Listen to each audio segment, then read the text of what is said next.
How many damaged? 2 cases. I blew a snorter. Couldn't see the jib boom for spray. Will Mr. Watson object to his loss? Well, he has the rest 2 days early. But damage? Well, he can't have everything. And for prompt delivery, he promised us another cargo. Has he been aboard? No, he sent word to say it'd be a long presently. Well, what news with you? Well, it's been more peaceful from the father away at his sister's. But Elizabeth's in a foul humour. Letter after letter from Daniel Fogarty and all unopened, Sarah says. Unopened? She broke a teapot in her temper and keeps dropping things. She's whimsy enough to cope with herself, leave alone marry a seaman. But Fraser should call again. He's been left a house by his aunt. It has a coach and 4 and croquet loans. Croquet loans, eh? And we have rats in the warehouse, but upset traps. I must see Albert Fraser again. With the mainmast to replace, new rigging at all cost.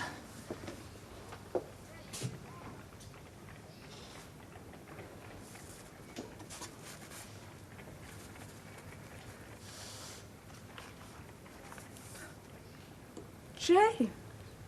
They sell them in the market in La Rochelle. It's lovely. Hadn't you better inform Mr. Watson of the damage to his crates? He'll be here presently. It's not like him to be unpunctual. He has his worries, no doubt. So you thought glass didn't matter? You thought that? It was a small shipment from La Rochelle. Parcels to top off on deck. Onedin's deck? Yes. But you gave no thought to my displeasure. 'Tis shillings and pence, man. I didn't think you'd trifle with such freight. I'll be the judge of that. If I'm to do you favours, I want some in return. Is that clear? A few crates on the deck, It's that's... cargo to him, man. I'll not countenance such encouragement. Every impecunious ship owner that we encourage takes away from us all. And there's the good name of the port to consider. Every bankruptcy is listed. Did you know that? Every accretion of ill will and loss of confidence is marked against all of us. As substantial men as well. I don't follow you. You've got a foot in the India trade, have you not? My ships. Yes. Well, if you want to use them, you'll offend me least by allowing me the inconvenience of carrying your parcels too. Tell Onedin you found the shipment unsatisfactory, just as you like. I'll leave that to you. Ah, Edmund, this is my son. Edmund, Mr. Watson of Watson and Watson. Morning, sir. Now, I've got a special task for you, lad. Mr. Watson here's got a lot of fetching and carrying once done, you know, coastal stuff and cross-channel. His parcels, and I want you to see that nothing is too small for us to carry, and place yourself at his disposal. Certainly, Mr. Watson. But remember, nothing is too small for us, provided we carry the lot. All right. Right, Mr. Watson. Well, you can't want better than that, can you? I might even put in a clause covering any damages. Damages? Oh, haven't you heard? You've got that in store.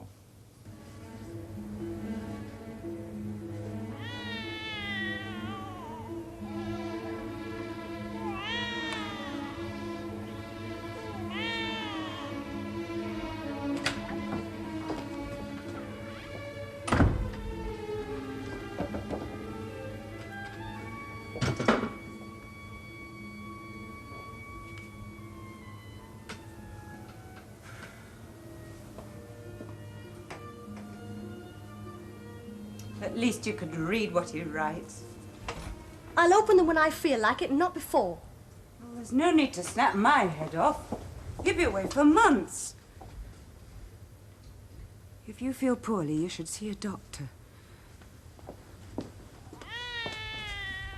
Any more tea in the pot? You're going out so soon? That child kept me awake all night. The baby can't be expected to know you're fretting. Well, you could at least stop his crying. The baby? Oh, that's the way it gets its exercise. Didn't you know that? I didn't know you were an authority. You know, she's getting worse. And he's getting further away. Who is? Daniel Fogarty.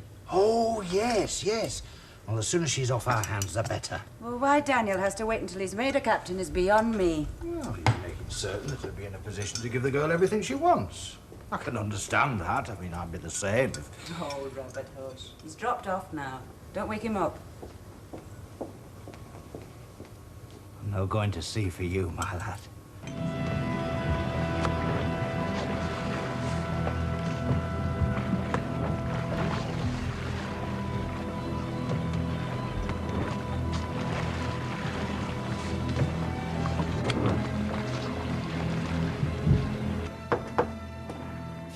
Where's the old man? I'll speak to Mr. Lyons alone.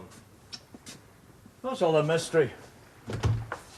Your captain had a heart attack last night. Heart attack? Sam, he's got no heart.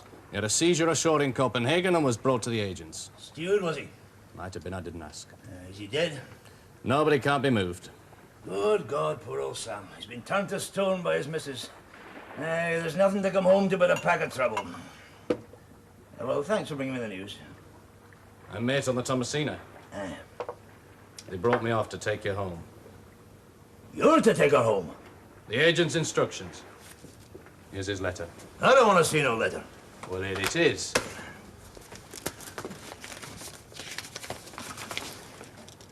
I've carried this ship for years. I've nursed Sam Barrett through more horrors than... They can't put a boy over me! Fogarty's the name. Captain Fogarty. It's no good. Callan's putting the squeeze on me. Well, if it's breakages, you know what the bay's like. I took damage myself. It's nothing to do with breakages. I knew you were a sharp man, Watson, but your own man for all that. Look, you've no clipper ships. Callan has. I'm dependent on him for my India trade. And I'm afraid I shall have to deduct for breakages. You can't do that. From your time bonus. 2 days early. And 2 crates lost? Why don't you try another port? My clerk will pay you off, but this is the last time, I'm afraid. But the coastal trade, now that you promised. I suggested you might. Now it's been suggested to me, I might not. Splintered woodwork up topside. Sure you wouldn't like to add some warmth to it? Good day to you, Mr. Fraser. Surprised to see you aboard this packet. Why? Has he brought fever home? She'll generate enough heat in another quarter. Ah. Mr. Watson's in an ill humour. Callum's breathing down his neck. And? Well, promised extra cargo, now there's none. Well, there are other merchants. I'll find them. You've seen the damage up topside. I've a hatch stove in and I'm jury-rigged. A couple of days' work for your yards. Oh, you'll have to wait a few weeks yet. The yards are busy on my new steam pinnace. You're wasting your time. I take it you've little fancy for the floating kettles. The wind blows free for every man's use. Steamships are expensive to build, even more expensive to run. They burn costly fuel, which takes up valuable stowage space. They catch fire, blow up, turn turtle. Those are the disadvantages. Have you considered the main advantage? What? The shortest distance between 2 points is a straight line. But I came to talk to you about another matter.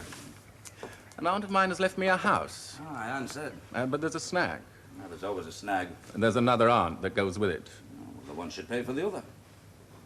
Come and see it. See, it's having up the time. You see, the aunt I've inherited bites. Bites? If you were with me, it might impose a politeness. She's too critical of me, but with you present, she might mend her manners. I'd think it a favor. New hatch cover, new rig. You must have a foreman to spare. Huh? Oh, perhaps we should make it more social. It's a handsome house. You could bring your wife. And perhaps Miss Elizabeth. Elizabeth? Yes. She has been out of sorts. Country air, then. If you could do it in 10 days, my repairs. Very well. 10 days. And Mr. Fogarty's abroad and will not inconvenience us. Oh, he'll be smelling ice for a month yet. It's no good looking for a favourable wind. We missed the ebb. May as well be hove to, wait for the flood. Rouse the watch below. They've only just turned in. Turn him out again. Oh, I couldn't. What? You're a young fella, Captain, with your way to make. But I know these lads. Know him, do you? Well, if you don't step lively, you'll be in the forecastle with them, blowing their noses all the way home. Get below when you're told. Snapper. Mr. Lyons. Hey, what is it now? They say that every quick trip, one man's broke. Is it going to be you? Because I'm going to club all around that point. Club hauler? That's what I said. If our anchor holds. Still old. Said a smart passage and I meant it. Stand by to clear the weather anchor. Aye, aye, sir. Rouse the carpenter. You'll have no regrets, Mr. Watson. None whatsoever. Father is most concerned to carry all your parcels. Ah, Mr. Watson, everything to your satisfaction? You've noticed the damages clause. Yes, thank you, Mr. Callan. Well, you'll have no regrets. Well, thank you, sir, and good day to you. Good day to you, sir. Mr. Watson? Thank you. Satisfied customer. You put pressure on him, Father. Oh, for his own good. Surely James Onedin's not that important. Alone? No, not a bit of it. You see, you've got to learn to fight for your own patch. You can't have these upstarts butting in. Bad for credit when credit's scarce. Besides, there's the look of the thing. Top dog's top dog, or he might as well retire. Do you think Onedin will go bankrupt? Well, like as not. He's precious little reserves, and he was hard put to it to pay his crew a while back. I wonder if they'll stay with him. What's that? Onedin's crew. Will they stay with him? He's only got a mate. I hadn't thought of that. Oh, I don't think we should get involved. Where's that American clipper sailing to? Frisco Belle? Ah. She's for Boston. Ask her master to come and see me before he sails, will you?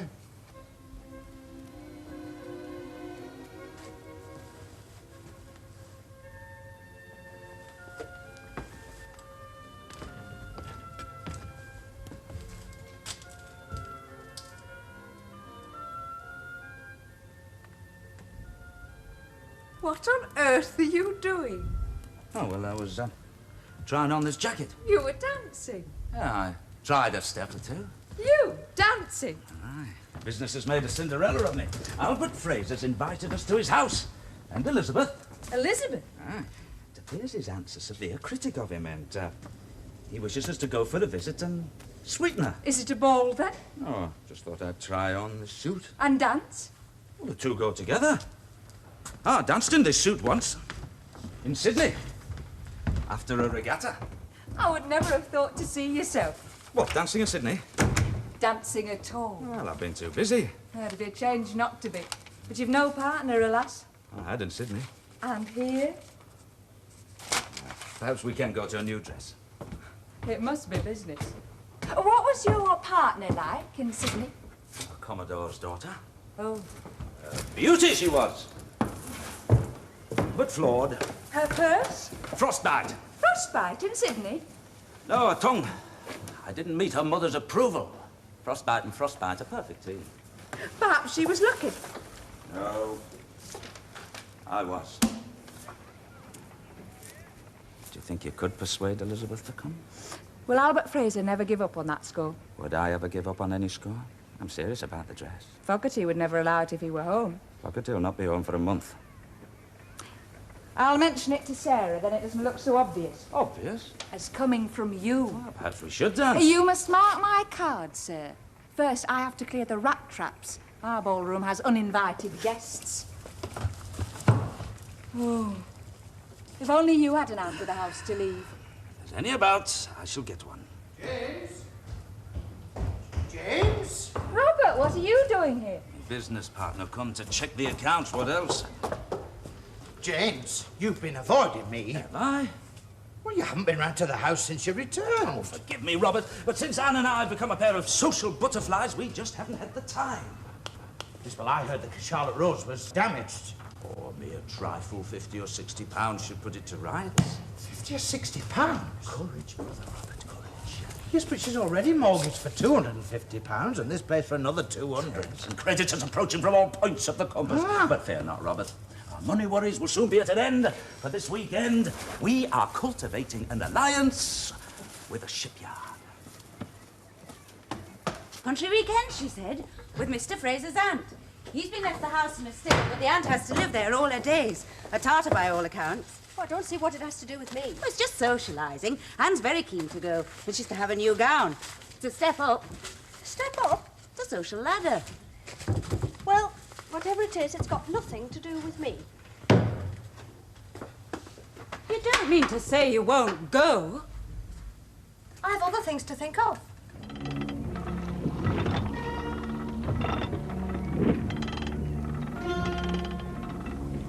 If our anchor doesn't bite, we're aground. She'll bite.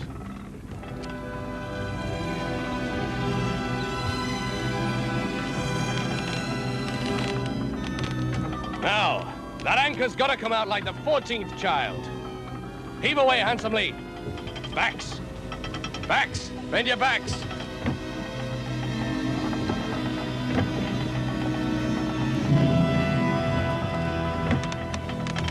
Look at that shore. Hell's teeth in those rocks. And all for the sake of a day. Must be in a hurry to be home.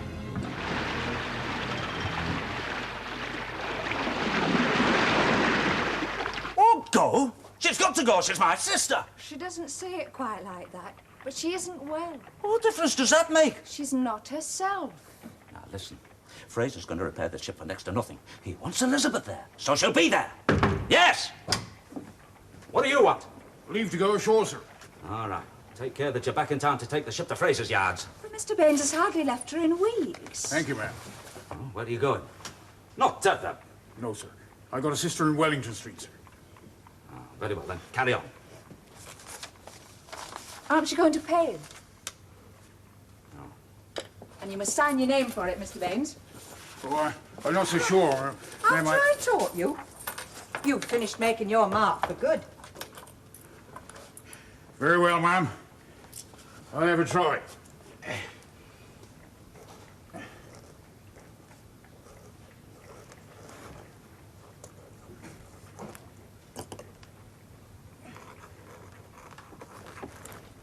Well done, Mr. Baines. Thank you, ma'am. Take care you're back in time. Aye, aye, sir. He's your right hand. You'd do better to let him appreciate it. I won't have time. I thought it would enhance my colour, but I've no confidence. It'll do, And is that all? if that's what you want. Oh, I wish you'd come. I won't enjoy it without company. The aunt's a dragon by all accounts. Her name's Letitia. She terrifies Albert. But not James. But he's never met her. Is it Albert's idea, then? Yes. Oh, won't you come? There'll be games, perhaps, and charades, everything they do. Who? The quality. I can see your heart set on a social adventure. Not on my own. Oh, Elizabeth, to please me. Oh, very well. You will? To please you. And to get away from Sarah's child. I think I'll try a topsail, Mr. Lyons. Topsail? She's crowding all she can. You'll have the sticks out of her. It'll take more yet. If you please. I mean to give her a good run for her money. Hoist the topsail!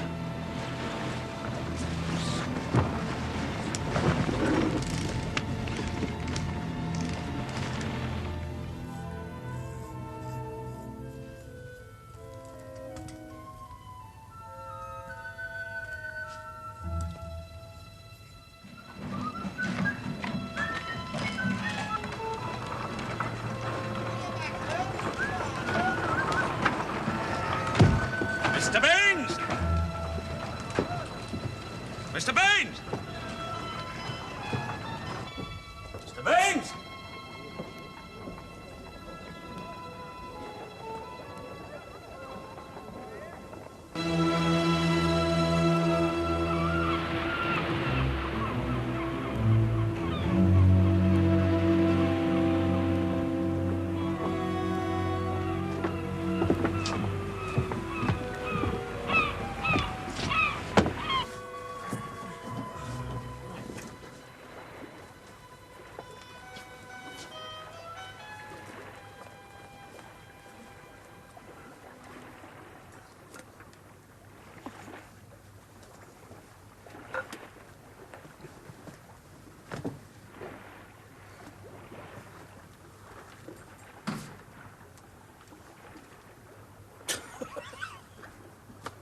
Get this wrapped up and take it across the Frisco Belle. She's to slip to Boston tonight, and I owe her captain a favor, so present my compliments and...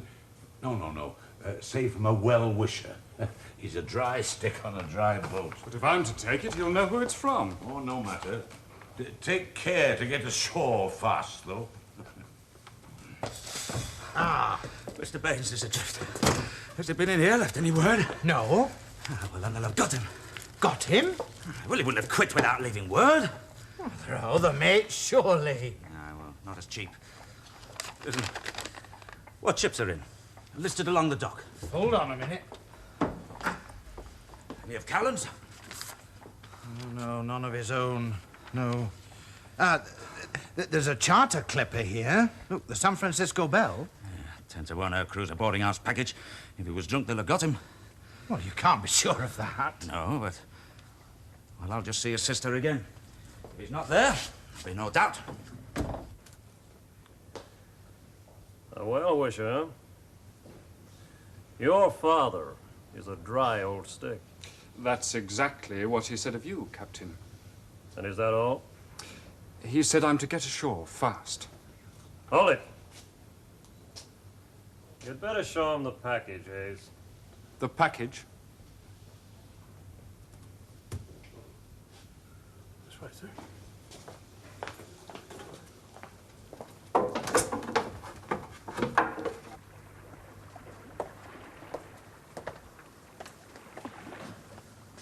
Who is he? No name. We have to give them names. Is this what my father wanted? It's got nothing to do with your father. He just fell off the dock and we caught him. These are the men? Not Liverpool. They all signed on in Riga. But these men are in a terrible condition. And in 10 minutes, they'll all be sailormen. I'm looking for the Yankee clipper. Frisco Bell. Just been towed out. Well, where's she bound? Boston. Boston? Yeah, Boston and New York. If you've missed her, you're well out of her, mate. Bully Hayes is on board. Nan's package, writ all over her. I haven't missed her. Not yet, I haven't. Oh, what's this? Early or on the tiles? I've been here all night. I told you, Mother, you're probably tied up at your cousin's. A musical evening, I said. I went aboard the Frisco Bell. All right. I saw that man. Oh. What man? The package.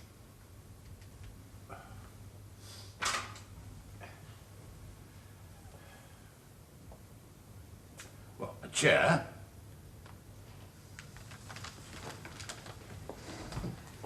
There was a forecastle full of men. All in the same condition. All brutally treated. Don't you worry about that, son. They're hard men. They know nothing else. Respond to nothing else. Nothing better than a lot of old lags, most of them. And you had that man shanghaied. Shanghai, that's for the storybooks. Crimped, then.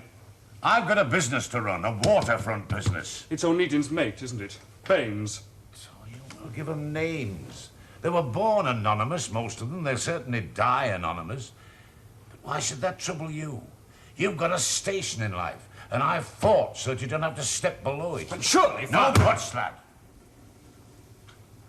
It's hard to grow up, Edmund. I don't think I don't know it, but grow up you must.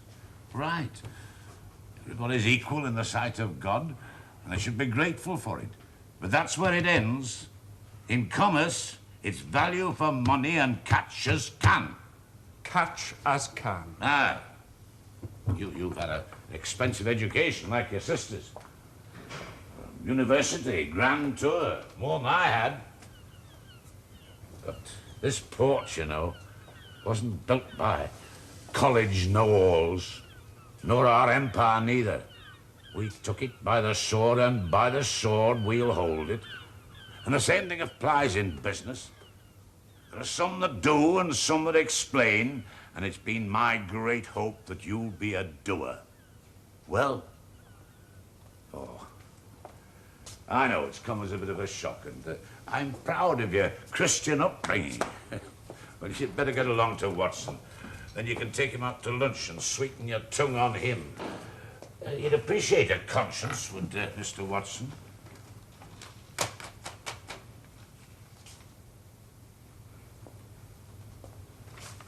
You mustn't go.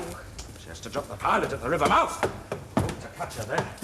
But we're leaving for our weekend with Albert Fraser. Aye, well, you must apologise for me. Say that I shall come as soon as I can. Can you board this American clipper? Just like that, I mean? I can't manage without Baines. How are you going to get him off? I'll find that out when I get aboard. Baines, mate of the Charlotte Roads. Volacek. No, Baines the name is. Volacek. You forgot D&D. D&D?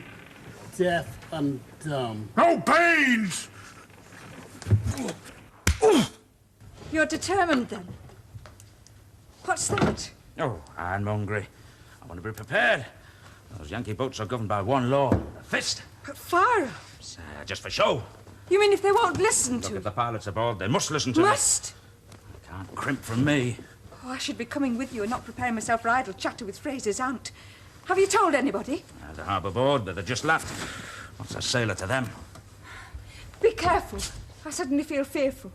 Oh, it's the ironmongery. I've never seen it fired. Then why take it? In case they should crimp me. You'll make light of it. Captain in search of his mate? Would you come in search of me? Well, it depends. Depends? Depends on what you're taking with you.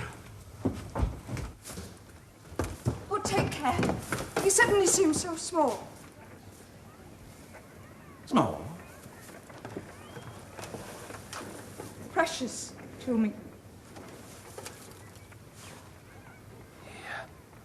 You'll be in more danger from Aunt Letitia's tongue. Yes. What am I going to call her? Well, Aunt would suit me best. Come on. I shall see you at Fraser's. If not, I'll write you from Boston. Up the bow line. Stand by your sheets. All right. Cast off astern! Had a seizure, did he? Well, I warned him to go easy on the bottle. Still, it was a bit of luck for you. Gave you a chance to prove yourself, which you have done. Let go aft! Your future brother-in-law. He's got a headache. Headache? Lost his mate to the crimps. Should have kept him happy on board. But if you want to talk to him, I'll not stop you. My temper's not quite up to it. Slapped off for it! No time to chat. Either to you or your employer. You're home early. He said you've lost your mate. And you a ship, maybe? No, I gained one. How's Elizabeth? She's got a full program. Full program? What do you mean, a full program? What do you mean, a full program? Captains don't shout. They employ men to do that for them.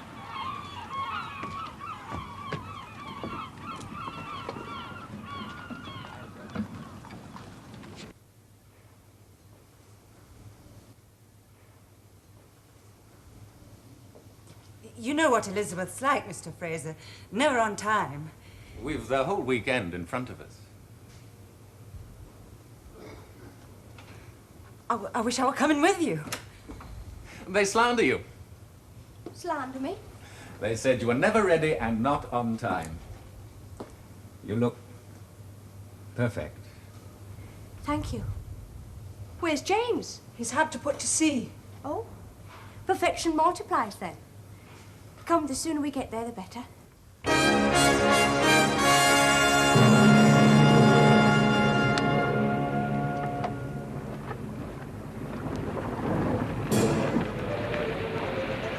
We're in luck.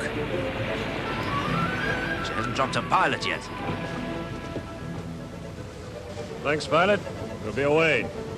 We've got a good wind. Schooner! Ah, it's the Charlotte Roads. Captain Onedin's ship. Country weekend? Well, she went to accompany Anne at Albert Fraser's house. Fraser. Did she know I was home? Be assured, Daniel, there's nothing to it. You see, James thought... James? Well, she wanted to go. Well, you know, first she didn't, and My then she ship did. was listed at Falmouth. Why didn't you tell her? The Thomasina? The Caledonia, and put on her as master. Master? Well, congratulations. Well, she must have known. Did you not read my letters? I sent a special delivery from Falmouth. Yes, well, she's not been herself. Did she not read my letters? No. No? Be assured, Daniel, when she sees you, you will be welcome. That's a shoppy's answer. Now, look here. Do you think I don't know what James is about? Is there anything about that man I do not know? Not ought this fly without one hand free to cover his purse. Now, where is this house? Surely you're not thinking of going round there. I mean to be married this leave and your brother can go hang. Now, where is it?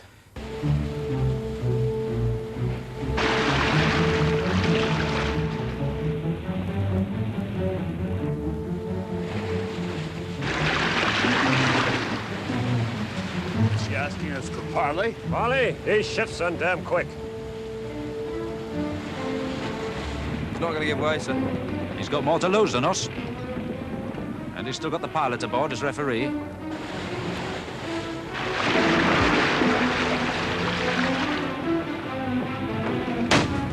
He's asking for assistance, Captain. Pilot, I have the deck. When I want your opinion, you'll be asked. If she's asking for assistance, you must come about. Mister, you wouldn't love a day on the Barbary coast. We're in British waters, Captain. You run that ship down and you could face a Board of Trade inquiry. Your charterers would be involved. Let's tickle his jib for him. Ah, sir. Hands, Harriet!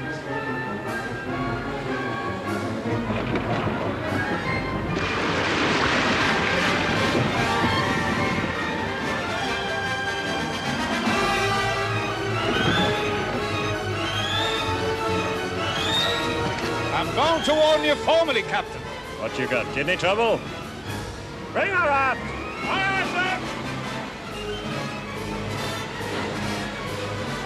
Right. Go on aboard her in the jolly boat. Keep her in irons. The wind changes, bring down the mainsail.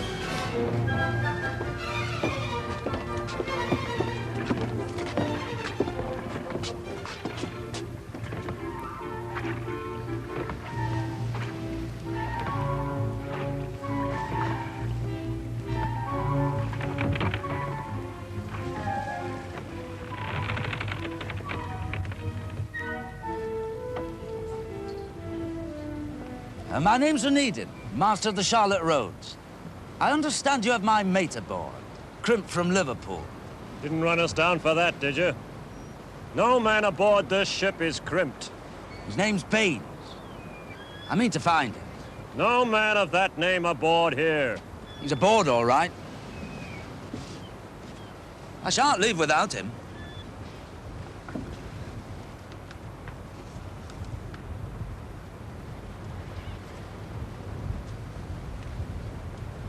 There he is. Mr. Baines! That man's name is Volacek. He signed on in Riga. An act of charity. He's D&D. D&D? Deaf and dumb. They're all D&D from Riga. Looks as though you've had a wasted trip, mister. You can take the pilot off. His kidney's playing up. And this is the breakfast room, though breakfast was never served in it that I can remember. What do you think, Mrs. Onedin? It's a handsome room. You like china? I've not enough of it. Well, do sit down. My dear?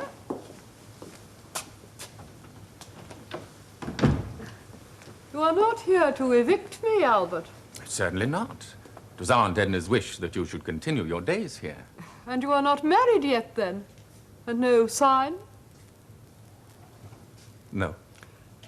Because he has too pretty a tongue. What do you say, Mrs. Onedin? I like a man who can explain himself. Thank you. And you, Miss Onedin? I'm at somewhat of a loss. That makes two of you, then. I must say I am disappointed that your husband is not here. And I should like to see him in such exquisite surroundings. I did not mean that. If this house needs anything, it needs a man about it. Well, serve her, Albert. Warm the ladies, rest them, be attentive to them, but above all, do not dither. There, his mark. Dated and signed in Riga. If he could speak, he'd tell you himself. Mr. Baines, did you make that mark? That man don't parley except through his own officers, his crew. He can write his name. Who, him? He can write his name and would have done so where he legally signed. He couldn't write his name to save his neck. Let him write his name. Pilot. That's fair, Captain. Let him write his name.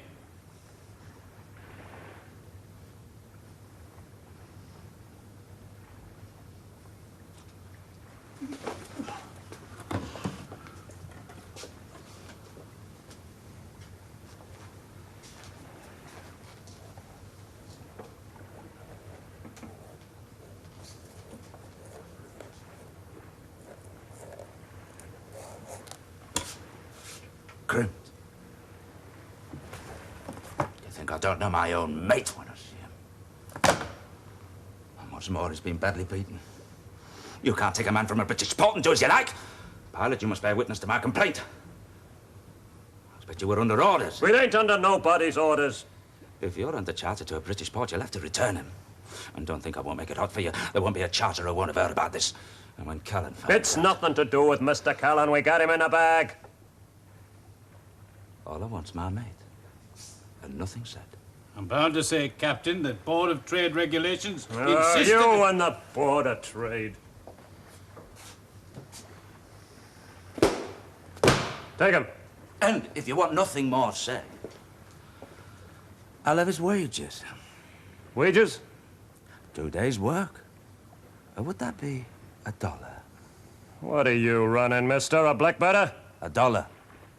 And nothing said. I should have run you down.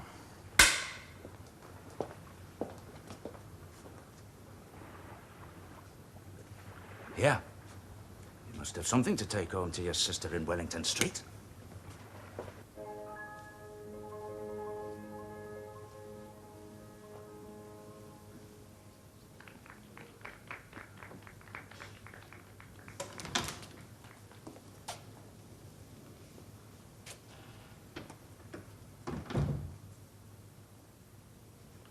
What is it? Is it Aunt Letitia? She's very outspoken and has more than the normal capacity for putting her foot in it. I like her. And your house. But you're not enjoying yourself as you were meant to. It's strange, isn't it? How things we plan are seldom as enjoyable as those that just happen.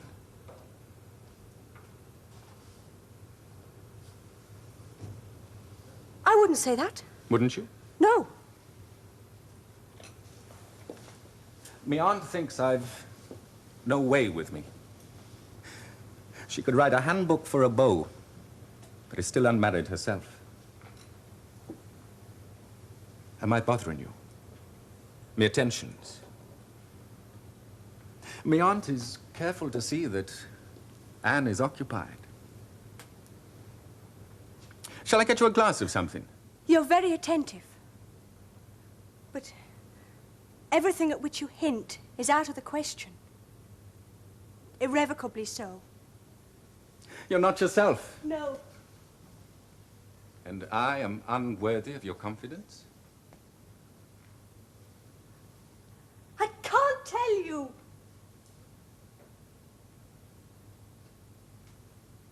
Oh, dear Albert. Out of my way! Who's that? What on earth is going on here? What have you done? If I've told you once, I've told you 20 times. You bespoke to me and will not play these fancy games in my absence. For goodness sake! I haze the crew off with upper channel. What do I find? But you and your dancing master in the same old song. Well, I've had about enough. Is that clear? Who is this person, pray? Pocock! Pocock! Yes, madam. Did he send in a card? No, Have you a Card? card, sir? Do you usually come in unannounced? My name is Captain I care not Fogarty. what your name is, sir. The manner of your entrance is description enough. Is this person in any way connected with you? Yes. In that case, sir, you will oblige me by removing your headgear. Aunt Letitia. Yes. Miss Elizabeth is me guest.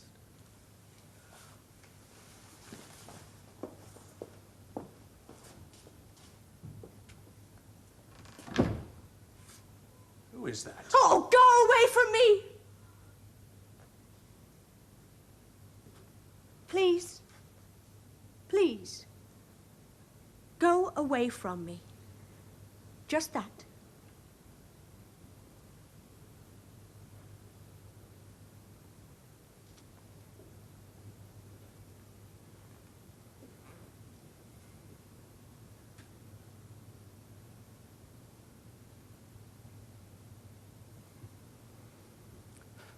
Nobody is so soon because the man went sick. Nothing to come home to, they said. But a pack of trouble.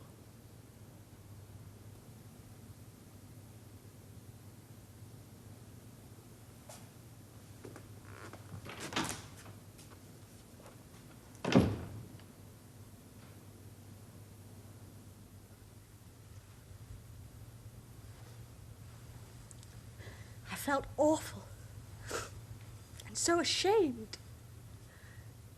I just couldn't go on staying there. I am sorry for spoiling the weekend. What am I going to do now? What can you do but face it? For every action there's a consequence, and you must face the consequence.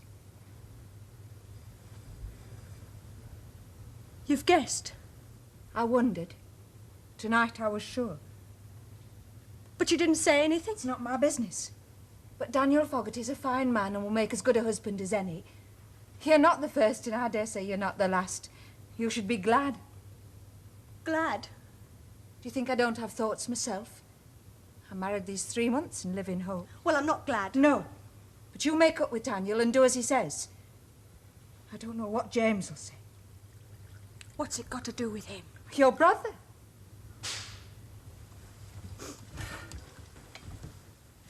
Ever since I've known, I've thought of no one but Albert. Albert?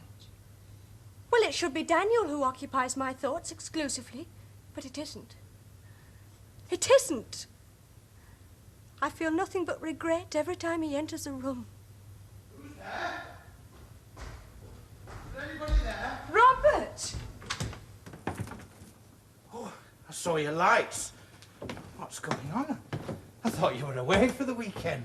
We changed our minds. Oh, why? It was a mistake to go there. Elizabeth's been foolish. She's going to have a child, Daniel's child.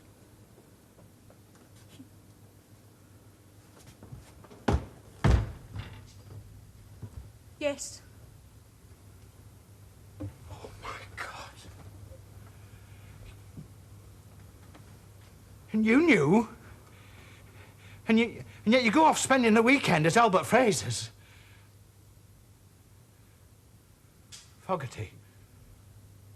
Does he know? Not yet. Albert Fraser? Of course not. Well, who else knows then? Does James? No.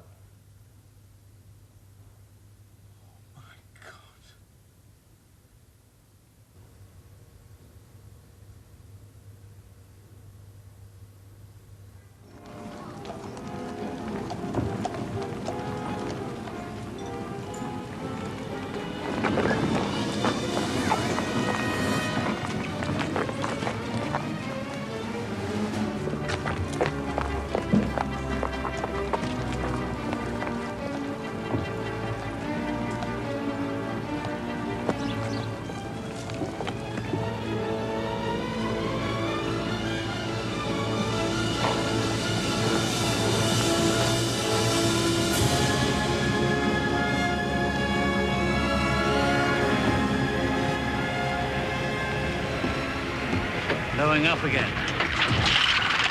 And a bad too. Aye, a widow make. When will the child be born? In 7 months. Did you tell Fogarty before he sailed? You promised that you would. I intended to.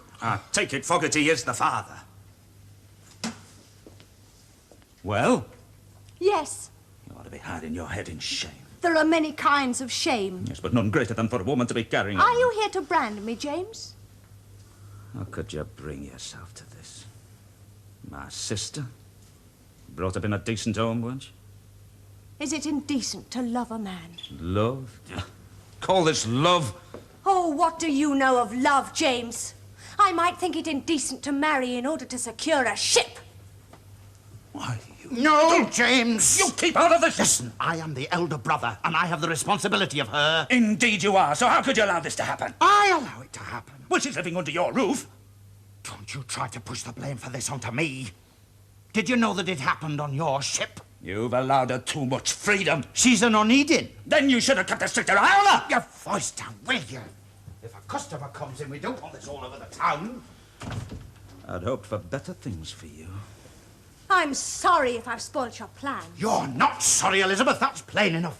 Plans for my benefit, James, or for your own? You'd have me marry Albert Fraser and bring a shipyard into the family. Albert Fraser holds you in high regard. He has a genuine affection for you. And what of my feelings for him? Are they of no account? Oh, don't sally me, miss. You're too uppish. In your circumstances, it doesn't suit well. How would you have me then? Elizabeth, have you no sense of shame? Well, there's only one course open for you. Yes. You will marry Daniel Fogarty, and as soon as possible. Master of a clipper ship is of little enough station in this world, but there it is. You've put yourself in a gully too narrow to go about. And what if he doesn't agree? Huh.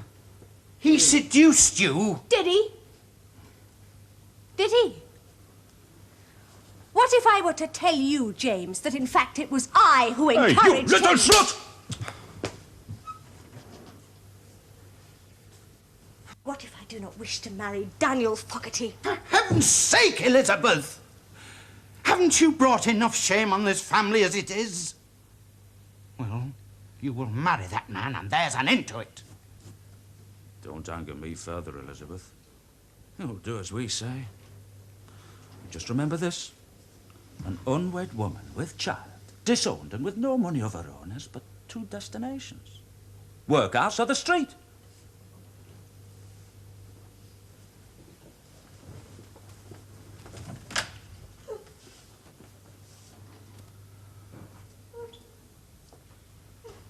You should not have hit her like that. Oh, you've been too soft with her. It's a selfish brute! Oh, my God. She'll wake the child now. Right. Banns will be read as soon as Fogarty returns from the Baltic. She swears she's told no one. I hope she's telling the truth. I don't see any reason why she should tell anybody. Sarah and I have said nothing. We haven't even discussed it. Can you deal with the shop, Sarah? Yes. I want you at the warehouse. A load of cash coming in this morning. Cash, for heaven's sake, James! Oh, look at them as golden sovereigns, then perhaps you won't despise them quite so much. And when Fogarty returns, we shall not wait for Elizabeth. We shall tell him, Robert. You and I.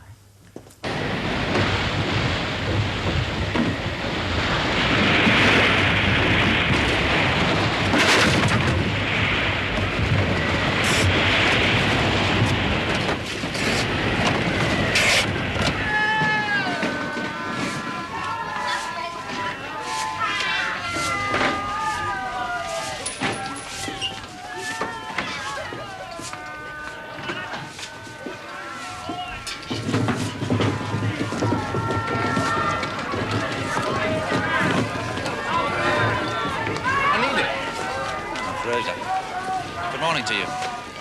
Worrying time, eh? Yes, it is. See Witch and Mary Gordon both lost with all hands. Charlotte Rhodes overdue. May I inquire after your sister?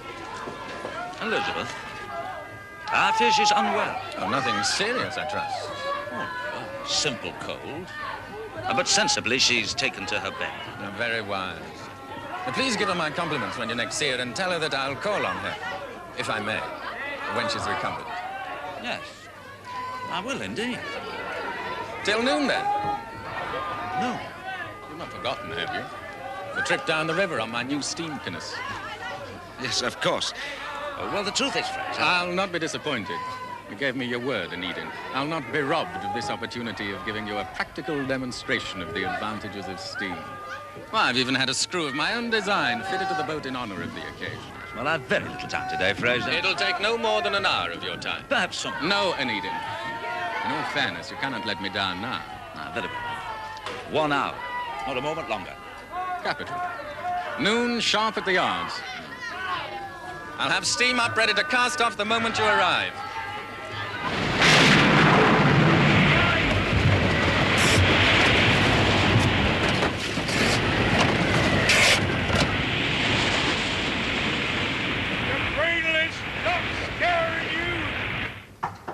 Come in.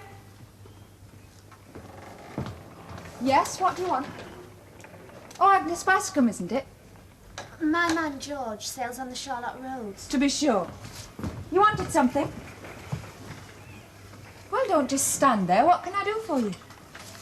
You've no news of the Charlotte Roads, if that's what you've come about. Oh, no, it isn't that, Mum. Is it my husband you wish to speak to? No. No, it's you I'd have a word with. You're the note cracker for the Onedin line. It's you that pays out the dues. Yes. Well, then you're the one as can help me, Mum. Your half allotment. But I'm sure that you've already... Well, yes, Mrs. Bascom, you've already drawn your half allotment.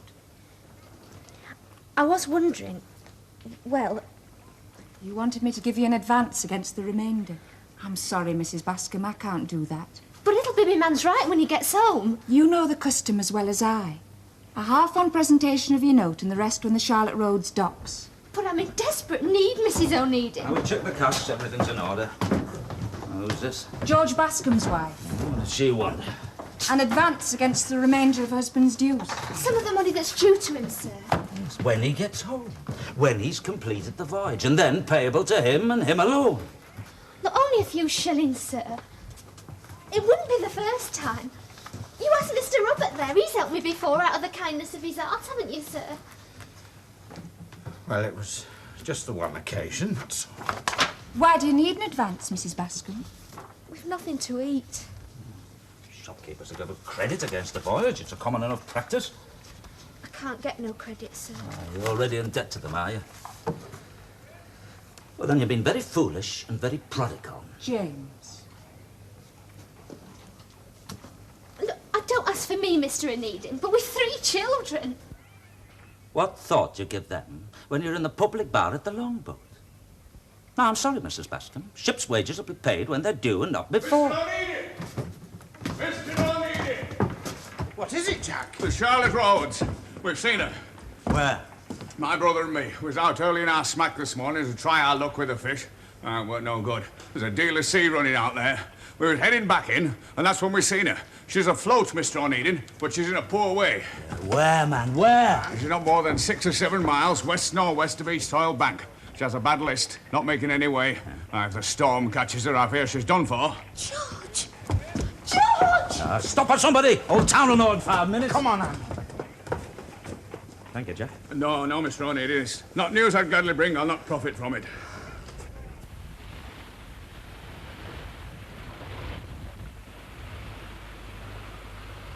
Hello. Lost her. What? Turned a corner and no sign of her. James, what are we going to do? Masha. Charlotte Roads. Everything I have. But the men, James, all them men's lives.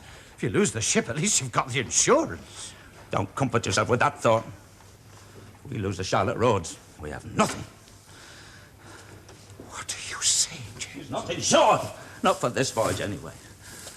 Not insured? We haven't enough money not to chuck away on premiums to the Mutual Society. My God, James, when you make a mistake, you certainly make one with a vengeance. I've been studying the figures Glanville left with us. A joint stock company with Glanville and the Mersey and North Britain Railway. Now, that's a proposition that merits consideration, Father. Oh, perhaps so. I'm sure of it. Well, we don't want to go into it bull-headed, do we? We want to take our time and think it over carefully. It's my opinion that the Mersey and North Britain is soundly based. No shipping. That's the business we Callans are in. And it hasn't done too badly by us. But we must look to the future, Father. Oh, shut the door. You're all a tremble, Mrs. Bascom. I heard about the Charlotte Roads. I must have a glass to calm my anxieties. My man George is aboard the Charlotte Roads. I know, but what about it? Well, she's foundering off East Oil Bank. You sure of this? Look, wasn't her there with James Onedin, the mean pig, when Jack Littlejohn told him he'd seen her with his own eyes? Oh, Lord, there's no help for us if my man goes. Charlotte Roads, eh? That'll be a shock to Onedin. His one and only ship. The man must be out of his mind. Why do you say that? Well, surely you know. Know what? She's not insured. What? Foundering off the East Oil Bank. I knew it would come to this. Robert warned him. He warned him. Don't put all your eggs in one basket. I heard it at the warehouse. Mr. James was quite right to refuse me, of course. Refuse you? Some of the money due to my George when he gets home. Oh, don't talk to me about allotment notes, Mrs. Bascom. They're fierce words in this house. Only a few shillings. That's all I asked him for. If Mr. James had not been there... I know. Robert would have given it to you. But I can't, Mrs. Bascom. I was not asking. Oh, it's all very well for Robert to give away money. He calls it Christian charity. But let me give away as much as a halfpenny and I'm taking the food out of the baby's mouth. Mum will just have to do without till the father gets home. If he gets home. It's company money, Mrs. Bascom. I can't give away company money. I do understand, Mrs. Onedin. Look, only a few shillings. I'd let you have it back as soon as my George got home. I'm sorry. I haven't got it. I'm not just saying that, I haven't got it. Look, Mrs. Bascom, you're not the only one. They all come here. All the crew members' wives. I understand, Mrs. Onedin. There's no particular magic in that shop counter out there, Mrs. Bascom. There's little enough profit, believe me, from the business that passes over it. Barely enough to feed and clothe us. I do understand how things are, Mrs. Onedin. And now on top of it all, Elizabeth.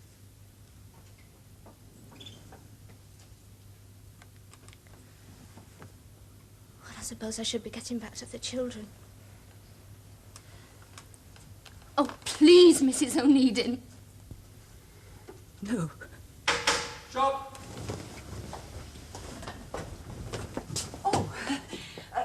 Mr. Fraser, good morning. And a good morning to you, Mrs. Onedin.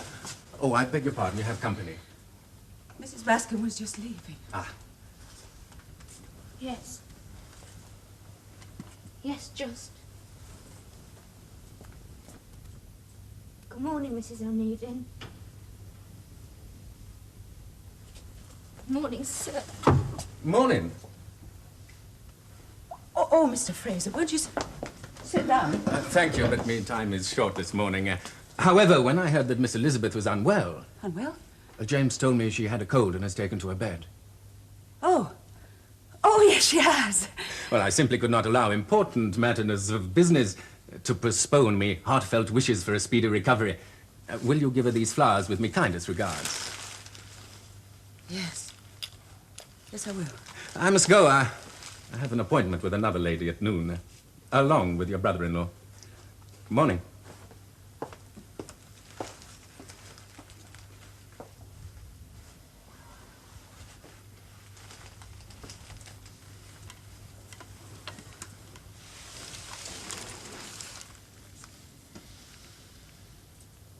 Albert Fraser. He brought you these.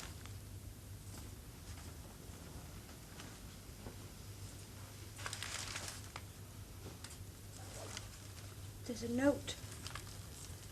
Then you must return it, unopened. And you must tell him, Elizabeth, to stop calling on you. It's not right. Not now.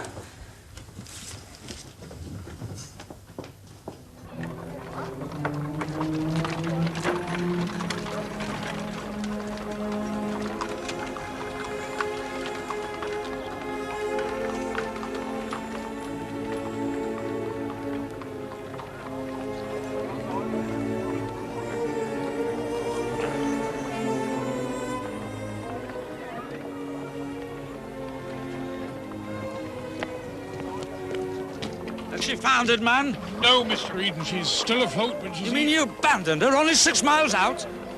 Call yourself blasted sailors? Well, that's the end of the Onedin line. So it would seem. I know I'm a damn fool, but I'm sorry for that madman, and madman he is too. Nothing less. To take such a risk. How sorry do you feel for Onedin, Father? Now what's going on in that sharp brain of yours, eh? The Lady Sylvia is the fastest schooner out of this port, and she's ready for sail. Salvage? 3 gales we took, each following the other, and I've not known worse. 2 days out of Lisbon, we lost Bascom.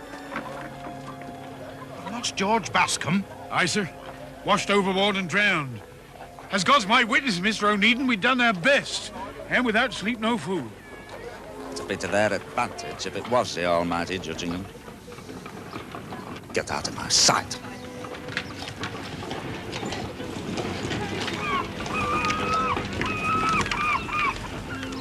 Morning, Onedin. Bad news about the Charlotte Rose. She's not sunk yet. Oh, no, indeed. And if she's still afloat when the Lady Sylvia gets out to her, we'll bring your schooner in and be pleased to do it. Good day to you. Be pleased to do it. Aye, they will at that. And claim her for salvage? What else? £1,500 she's worth. Cargo and ship. We're finished, James. We're finished! Stop telling me what I know well enough! They'll not salvage her, sir. She's afire. A fire? I'm trying to tell you, in the forward hold. Is she making much water? Aye. Well, then the hides will be damp. With any luck, they'll smoulder, but there'll be no flame. I know what you're thinking, sir. But even if she is still afloat, there's no vessel to match the speed of the Lady Sylvia. What does he have in mind? Don't ask me. I'm only his partner. He expects me to spend my life running after him. Well, he's wrong.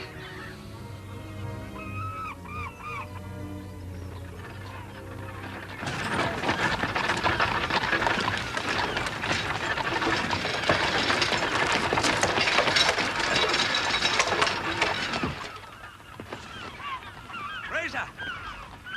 Onedin, A word with you a minute. that fella, you're early. It's not yet 10 minutes to 12 o'clock. You take me to the Charlotte Rose. She's on fire, 6 miles off East Old Bank. Oh, that's damn bad news, Onedin. Why, man, can you do it? Oh, now, look, the vessel's never been put to the test on open water. She might capsize. Then it's time that she was, eh? Oh. The screw's an experiment. It might shear off or a blade snap under the strain. Well, we'll take that chance. Oh, you'll take it, yes. You've nothing to lose. Well, what have you to lose? Look, man, if a blade's going to snap off, you may as well find out today as in a month's time. Look, at this moment, Callan's Lady Sylvia is making for the Charlotte Rose to claim salvage. Now, can the vessel get us there first? Oh, she'll drive the Lady Sylvia to her utmost limits, if nothing more. Right. Well, then what are we waiting for? To put to sea, we'll need more coal. How much? A bunkerful. 5 minutes' work. 15 minutes. It normally takes my man to fill it. 3 minutes. There'll be 5 backs even it. Oh, come on, man, hurry up.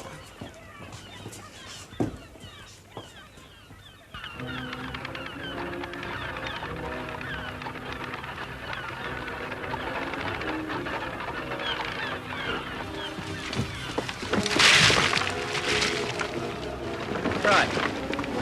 What are you doing? Well, I'll do anything you want me to do. You're not coming with us. Of course I'm coming with you. I'm your partner, aren't I? I've as much to lose as you have.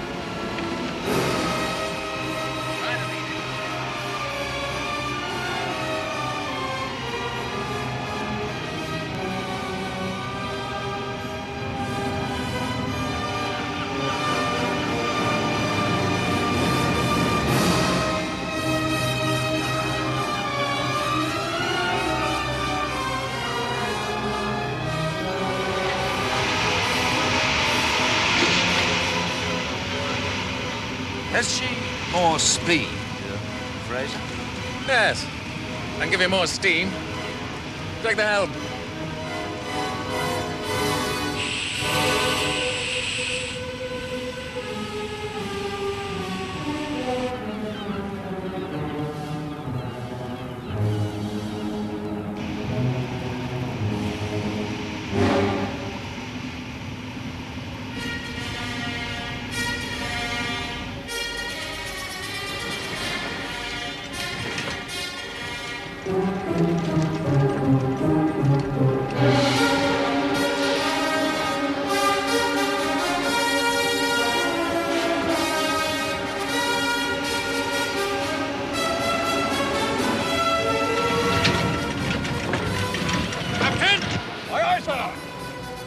staysail. Look lively now.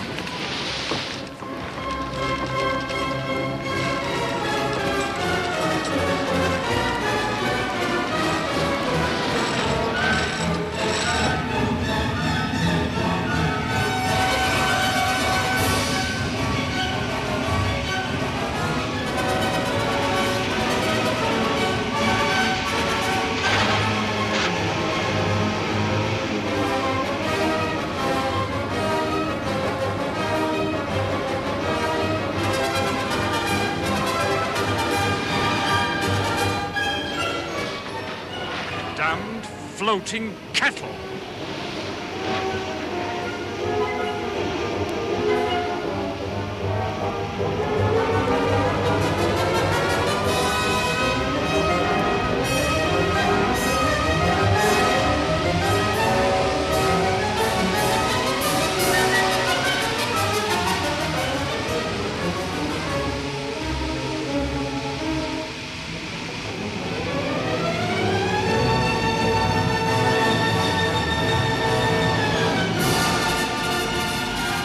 See, Onedin.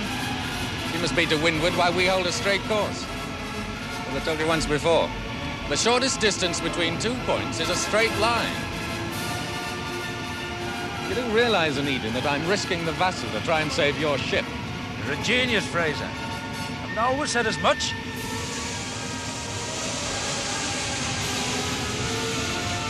Don't be alarmed, Onedin. It's only the packing blown.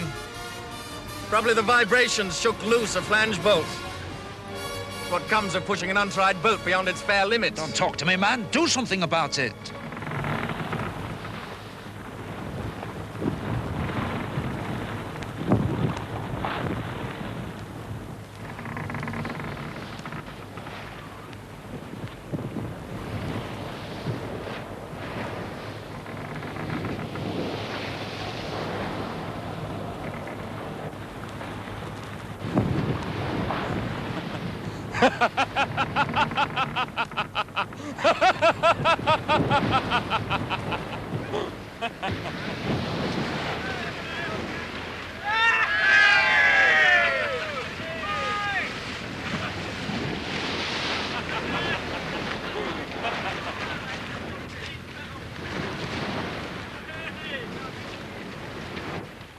Steamships.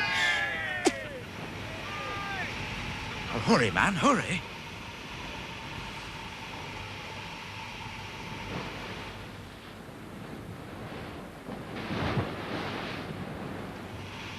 Oh, damn your eyes, do something!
That'll be a service, Onedin.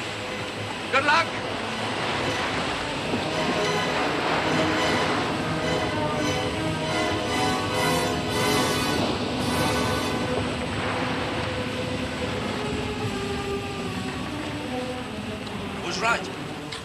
it just smouldering.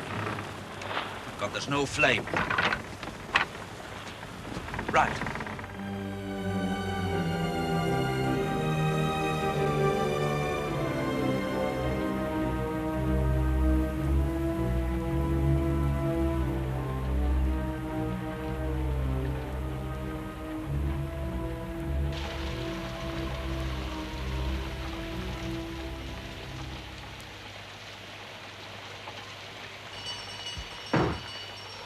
Robert? She's in! She's in, safe and unaided. Oh, thank God. She's at the quay already. Well, no, she's downriver, but safe on a sandbank. She'll lift off with the morning tide as like as not, if the weather improves. Is James not with you? No, he stayed aboard, but he's well enough. Baines is with him. I rode ashore to tell you the news. How did you manage to get there ahead of the Lady Sylvia? Well, if I hadn't seen it with my own eyes, I would not have believed it. No ordinary ship could have done it. James persuaded Albert Fraser to put to sea in that steam contraption of his. Truly? Then such an act is much to Mr. Fraser's credit. It showed a great deal of courage. I did. Is Mr. Fraser back safe? Oh, aye, he's safe. But from what I saw, I fear his ship suffered greatly from the strain. Come on, Sarah. Anne, you'll stay and eat with us. Thank you, Sarah. Elizabeth, set the table. Well, let me help you.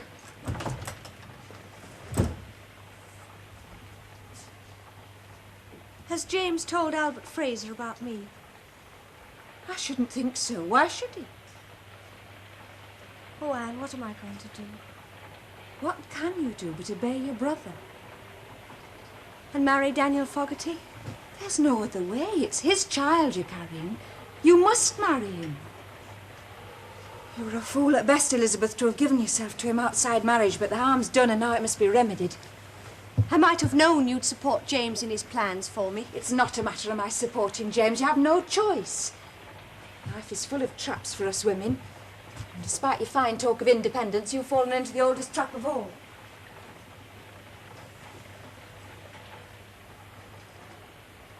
Oh, my dear. Daniel Fogarty's a good man and he loves you. You bring him a child, a son perhaps. Now that's a gift any man prizes. And you will have done better than I. All I brought to my marriage was the Charlotte Rhodes. So accept it, Elizabeth. Why should my brother rule my life for me? Tell me what to do and what not to do. Elizabeth, I have a great affection for James, but he can be a hard man if he's pushed to it. I beg you, do not cross him over this. And his decision is the right one.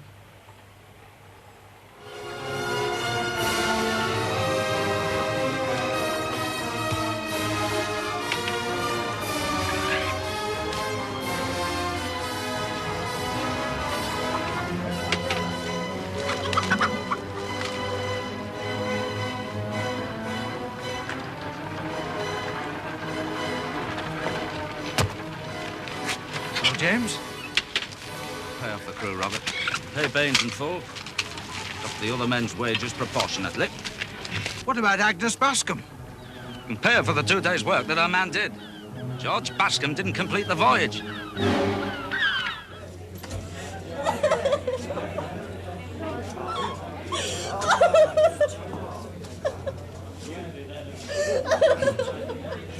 Mrs. Bascom? Sorry, Mrs. Bascom. Yours is a sad loss. Who will look out for us now, Mr. Onedin? Oh, have you no relatives? None us can support us. I'm afraid you must needs go on the parish. The children! Oh, what's to become of us? I'm afraid I don't know, Mrs. Bascom. But I'll not add to your misery. Look, if you come down to the warehouse, you know, when you're able, I will see to it that you're paid in full. Just the same as if your husband had collected his wages.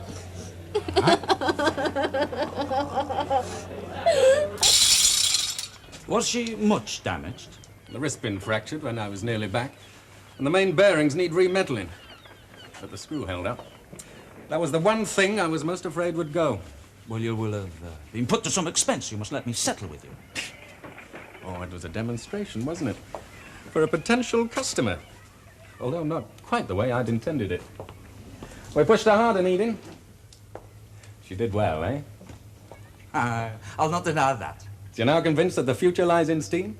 Well, for harbour work, perhaps. But for deep water, she has many limitations. Oh, how can you say that after your experience on the Vessel? She rode the sea better than any sailing ship, twice her size and faster, too. I could build you a steamship, 10 times as big and twice as good. And for every ton of cargo, I'd have to carry 2 tons of coal. Now, where would be the profit there, eh? There are already steamships operating in deep water, making a financial return. That may be so, but steamships are costly to build. I've not the money to buy me a second sailing ship, leave alone a steamship. But one day I shall have the money. I promise you. So you were impressed, then? It did me a favor. I'm obliged to you. Would you give me regards to Miss Elizabeth?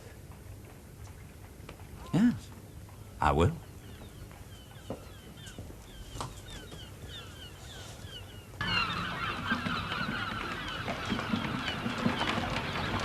The maid of Formby.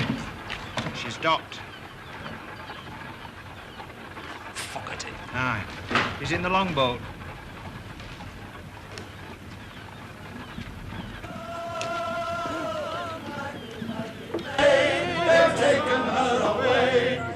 So, tipping is that he says, all prim and proper, that may be, my lord, but she's my bitch.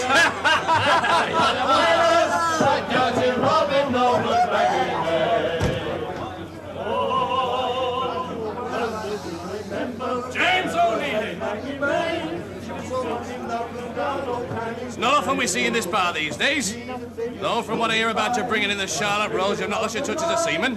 Have a drink? Well! Yes, Mr. Fogarty. Get Miss Dem, get him a drink, will you? I wish to speak with you, Daniel Fogarty.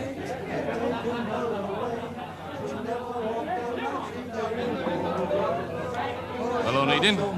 What have you to say to me that cannot be said in company? It's about Elizabeth. She's with child. I asked her to tell you before you sailed. She did not, so we are here to tell you. I'd have her do better for herself, but there it is. So you'll marry her? What are Elizabeth's feelings? We're not here to discuss my sister's No, feelings. say in the matter.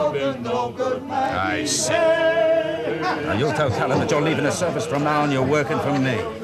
You have it all arranged, don't you? Indeed we have, and there'll be no argument. Well, I must talk with Elizabeth. Later! I wish to see you out at yard.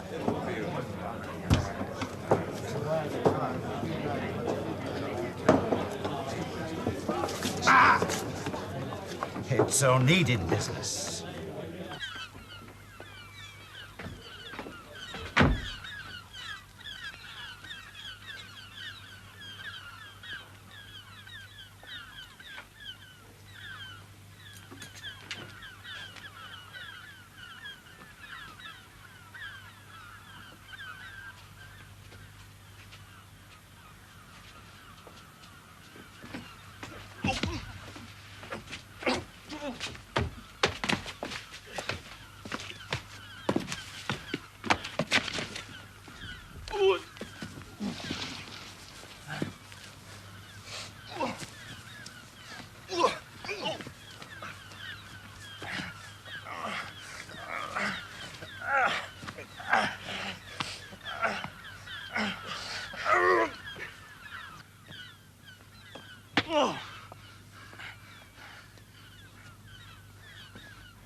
You marry Elizabeth. Aye, I'll marry her. But not because you tell me I must. I'll marry her because I want to. That's enough, James.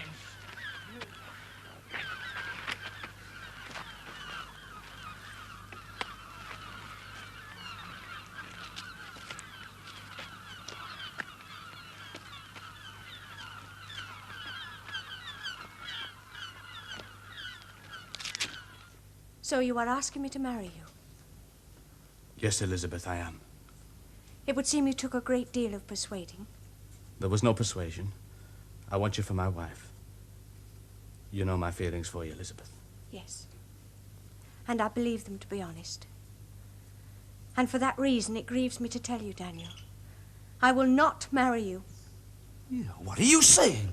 It's already been arranged. By you, James, not by me. But the child, you must think of the child. My mind is made up. Forgive me, Daniel, but I'll not be impressed into marriage. Now listen here. Haven't you already said enough? Didn't I tell you to leave us alone and we manage our own affairs? I'm not leaving here. I'll be back! Do you realize what you've just done? Yes. With the full knowledge of the consequences? You laid them out for me plain enough. The workhouse or the streets, wasn't it?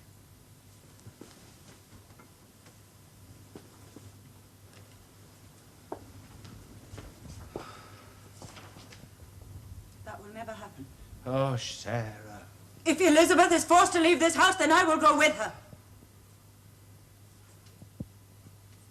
What are you saying, woman? What about our child? Oh, Robert. There are some loyalties we must put even above children.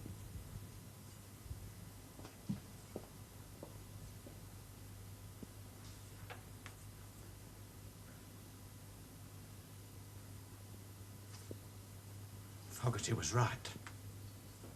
You should not have tried to impress Elizabeth into it. She'd not have married him anyway. Maybe not. And whose fault is that? You were forever telling her that she'd do better marrying with a sea captain. Just remember this, James. Whatever happens to Elizabeth, it'll be your doing. Remember that. I shall have the new house looking as pretty as a picture on your return, James. 5 weeks or more before the owners move out. You may still be here when I return. Oh, I can't wait to get away from this place. It's such a lovely house, such excellent proportions. We should have at £25 a year. 5 rooms. Yeah, £5 a room. I wish I was sailing with you. Oh, now, look. In 6 weeks or less, I'll be back. Somebody must remain to deal with Elizabeth's tantrums. She spoke hastily, out of fear, no doubt. She'll marry Daniel Fogarty. Well, she'd better pray that he doesn't change his mind. She certainly sent him away with a flea in his ear. It's her condition, James. It's only natural she should be somewhat temperamental. Elizabeth has been temperamental since she was a squalling child. I'm out of all patience with her. Oh, Fraser's besotted with her. You know, a little encouragement on both sides, and she could well have been mistress of a shipyard. Well, why not? Marry the master, not the servant, and marry you must. She certainly has her share of the Onedin temperament. Well, now, look. You must see that the banns are read without delay. Aye. Well, who else? Robert has all the qualifications of a jellyfish, and Sarah stops her ears at anything that smacks of an indelicate nature. No, you must deal with her. Well, I'll try, but Elizabeth is willful. Well, she'll come to her senses. Concentrate her mind on the benefits that accrue from being a seaman's wife. I shall miss you, James. Ah, well, you'll be buying furniture and making curtains. You got those winter measurements I gave you? Yes. Well, you'll have plenty to keep you occupied. Your father should be good company. Well, I'll be off aboard then. Shall I accompany you to the wharf? No. No, one goodbye's more than enough. Bye, James.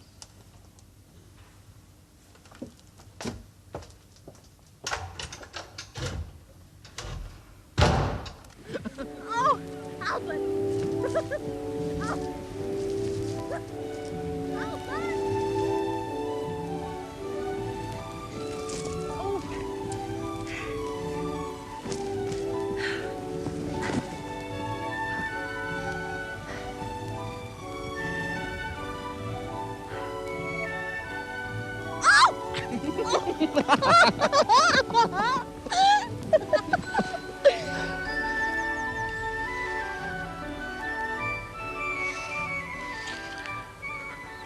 Elizabeth.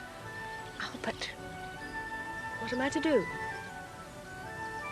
Marry me. I can't. Why not? They insist upon my marrying Mr. Fogarty. Who insists? All of them.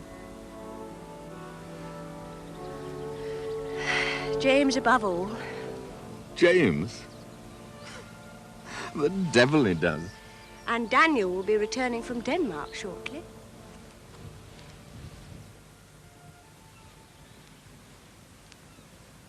Do you love him? I don't know. If you're unsure, you don't. Those in love are positive. That I do know.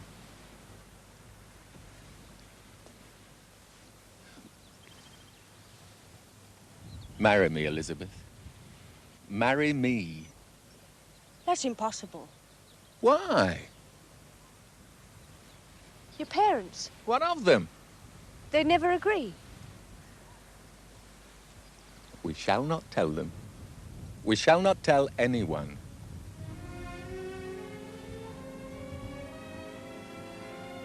We shall elope. Oh, Albert, you're such a romantic.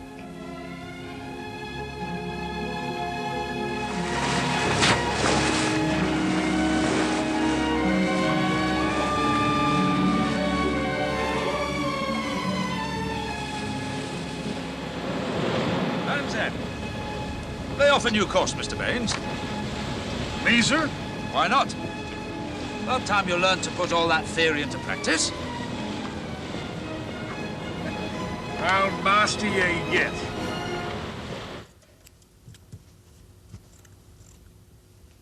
I walked past it this afternoon with... It's a lovely house. You're so lucky, Anne. Me cooped up with Robert and Sarah and that squalling child. I've no doubt that Daniel Fogarty will see to it that you have an establishment of your own. Poor Daniel. Poor Daniel. I imagine he considers himself quite fortunate. I haven't said I'd marry him. I only apologised to him for saying I wouldn't, that's all. You have no choice, Elizabeth. There's always a choice. Not in your circumstances. You know why it happened? I felt sorry for him. Sorry for him? You throw a crust to a beggar and I must be content, is that it? I was foolish. And Daniel can be very persuasive. You can be married quickly and quietly and none the wiser. Quickly and quietly and none the wiser. What are you scheming now?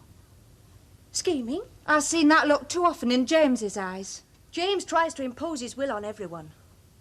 Do you deny that you're carrying out his bidding now? What? Has he not insisted the banns are read while he's away? Sauce for the goose is sauce for the gander. What do you mean? Albert Fraser has asked me to marry him. But you cannot possibly. Why not? If I can marry Daniel Fogarty quickly and quietly and none the wiser, why can't I marry Albert Fraser on the same terms? Surely the reason's obvious enough. Not yet, it isn't. You cannot propose to father another man's child unto Mr. Fraser. The very thought is monstrous. He need not know. Oh, be sensible, Elizabeth. It cannot be. Daniel has a great affection for you. I'll not be a sea captain's wife. Never, never, never. You should have thought of that before you get... You will settle down, Elizabeth. As a captain's wife, you'll be mistress of your own house. I've seen their houses, each with its widow's walk. Many captains take their wives with them. I've no taste for shipboard life, thank you. When I marry Albert Fraser, I shall want for nothing. Money. So that's what's turned your head. And why not? Seems to have turned everyone else's. Why shouldn't I have my share? You made certain of yours. What? For what other reason did you and James marry? Your brother and I did not deceive each other, Elizabeth. Albert Fraser loves me and wants to marry me. Why should I refuse? And when he discovers the child is not his... The child will be his. And his alone.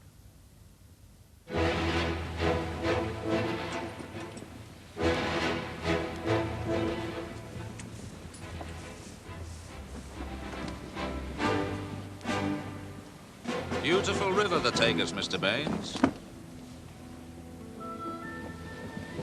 The ship's yours. Take her to Lisbon.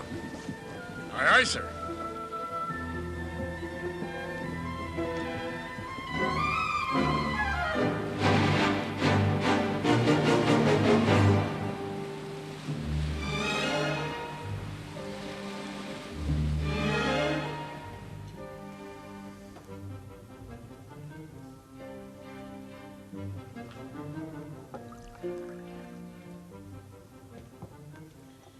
A fine wine, Senor James.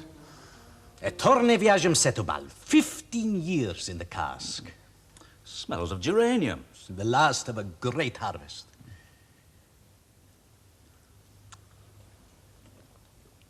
I fear there will be no more like it. Oh, there'll be plenty more good years to come yet. I think not. Huh? We have a saying, wine is not made in the vineyard, but in the cask. Like most proverbs, only partly true. For if there are no vines, there can be no grapes. Without grapes, no wine. You've had a bad year, then, eh? On the contrary, a magnificent year. But soon my vines will be destroyed. Devastador, the ravager, a terrible little beetle we call the destroyer. It feeds on the roots of cultivated vines. Already in France, the regions of Bordeaux, Medoc, Entre-deux-Mers have all been devastated. It has now reached my neighbor's vines. Yours will be next, eh? I shall be ruined. Is there no cure? Only one. Replenish with new stock. Oh, where from? North America. America? Ah, they've only got the wild grape there. Bitter as gall. To each man his trade. It is healthy wild stock that I need. I shall graft my vines onto them. How many do you need? 100,000. 100,000? It'll require 3 or 4 journeys for the ship of the Charlotte Road's capacity. One voyage only. I must have those vines in time for planting. When? When the rains come, within 3 months. Well, there's nothing for it, friend, but you must charter a ship with capacity enough to carry all your vines. It's not possible. I've tried. But the only ships available are sailing to the Mediterranean for Africa, India, Brazil. Anywhere but North America. I had hopes of that one, the Pampero. But alas, she is bound for Pernambuco. Pernambuco, eh? Pernambuco, she could pick up the northeast trades and the westerlies to Baltimore. What cargo does she carry? Salt and corkwood. Buy her, my friend. Buy her. What? Buy her, cargo and all. I'm no ship trader. Aye, but I am, and I'll not stand by and see you ruined. Besides, I need your trade. But to buy a ship and cargo? Now, look, give me a half share in her. I'll undertake to sail her out, sell the cargo, return with your vines within 60 days. One moment, James. You travel a little too fast for me. Not only am I to buy a ship I do not want, but now I'm to give half to you. No, no, my friend. You drive too hard a bargain. You go a long way before you find a better one. Look, give me 5 years to buy out your share. If during that time I cannot, the ship becomes yours. You can sell her, return your money, you know. Also, we share the profits of each and every voyage as though we were equal partners. Well, how can you lose, eh? 5 years' profit? Then your purchase price refunded?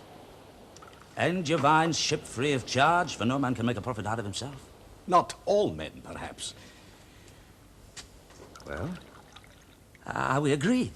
A 5-year option? Within 5 years. But that would mean that if you were to buy me out in, say, 2 years, I should forfeit half profits for 3. Aye, but then your money would no longer be tied up in a ship. It's known, I think, as robbing Peter to pay Paul. And I suspect that I am Peter. And who will pay for the fitting and repairs to the ship? Peter or Paul? Look, I'll undertake to keep the ship in seaworthy condition. A bit to my advantage. I intend to own her.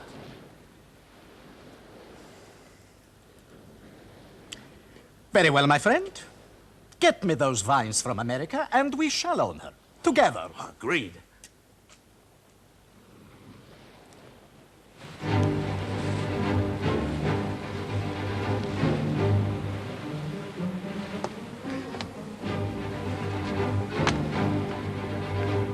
Sauciest vessel I ever did see, sir. You must drive them, Mr. Baines. Men and ship. Drive them hard.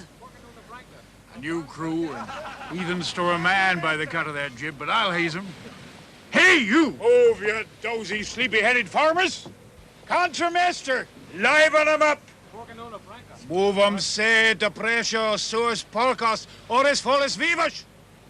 Move 'em, say, es pancas brum!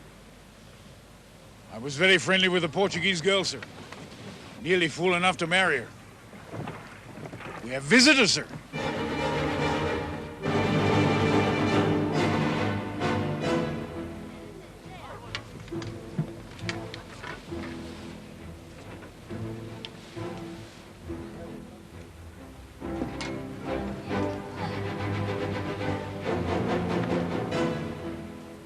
Eduardo, mande estes matropios para bordo.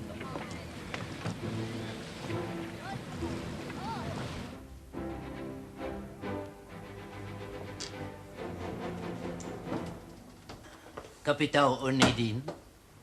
I am. May I present myself, Your Excellency? Dom Vasco Baptista. My papers, Excellence. Passengers?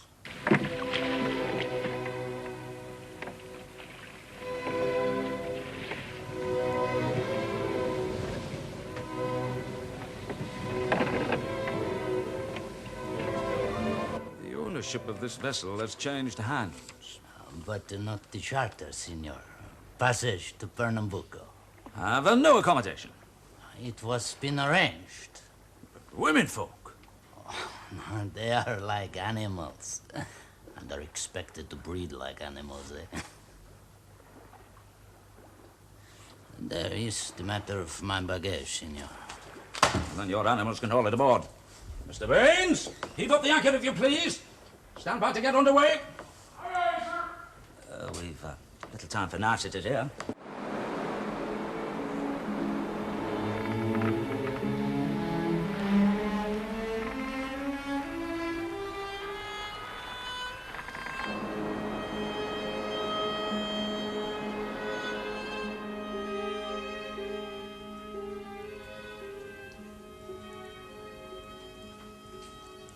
To whom are you writing? My father? Will he be pleased? He'll be furious. Until he sees you. Then he'll melt.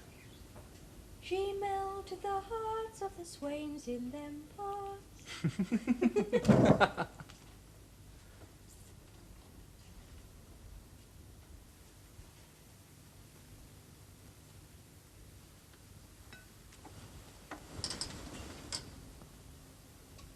And what of your family? Oh, they will be most impressed. They think you a splendid catch. And so do I.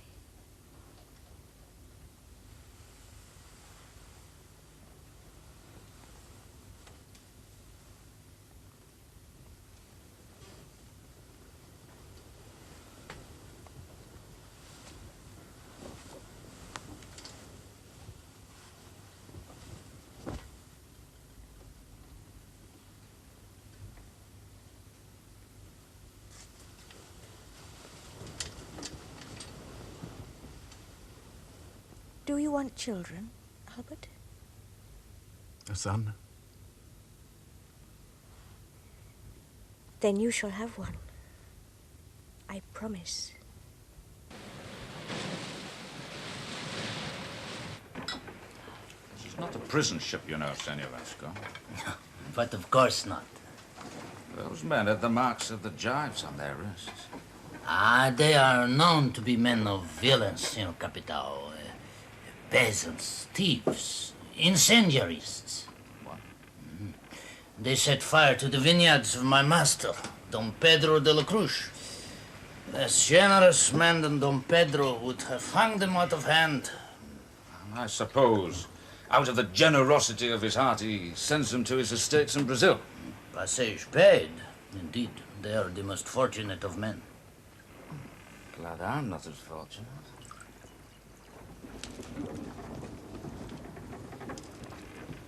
The land was always ours. It was never in dispute. We kept goats, for goats gave us milk, meat, clothing. Then the patrol sent soldiers to break the land for vineyard. The betrayer planted vineyards. We were made to break our own land ourselves. We worked from sunrise until after darkness. And for wages, we received blows. Serita's father spoke to Don Vasco of this. And? Don Vasco hung my wife's father from a tree and then burned down the tree. Had my grandfather been alive, he would have killed Don Vasco where he stood. Grandfather? He was a British soldier, as big as an ox. He fought with your Wellington. He was a great man, your Wellington. So that's where you learned to speak English. Your grandfather taught you. My grandfather was a stubborn man. He would speak nothing else. He demanded that the men of the family spoke English. Someday, he said, we would go to England. It was a dream he had seen. And after they hung your wife's father, then what? We were not as my grandfather. We were covards. Covards. Cowards. We ran away. But that night we returned and set fire to the best vineyards, knowing that for this, the patrão would punish Don Vasco. Did he? He forbade Don Vasco to marry Dona Lucia. And is he not also going to Brazil? You spoiled his marriage prospects. Had him exiled to some godforsaken estate in the middle of nowhere. He's gonna love you for that. No, he will kill us all if we do not kill him first. Not aboard this ship, you won't.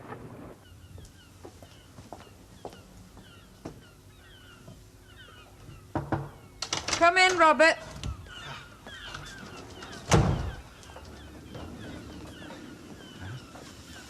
We've had a letter from Elizabeth. Oh? Well, just a brief note to say that she's well and happy. Gloriously happy is her phrase. I just thought that you might like to know. You approve of the match? Of course I do. She couldn't have done better. I never did care for that chap Fogarty. Fraser will make an admirable husband. But her condition? Sarah and I have had a long discussion, and we're both of the same mind. It's nothing but a young girl's fancies. There was nothing fanciful about her situation when I last spoke to her. A young girl knows nothing of such things.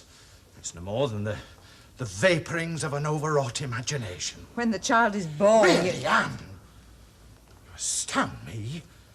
Such an imputation is just not worthy of you. If, and I say if, their union should be blessed, it will give no one greater satisfaction than Sarah and myself. Oh, Robert. I grant you that Elizabeth has seemed somewhat fickle of late, but then that's no more than her temperament. So everything's to be for the best in the best of all possible worlds. And I just don't pretend to understand your attitude. The kindest interpretation I can put upon it is that, well, that you yourself have not yet experienced the joys of parenthood. Robert! There's no more to be said. Ostrich.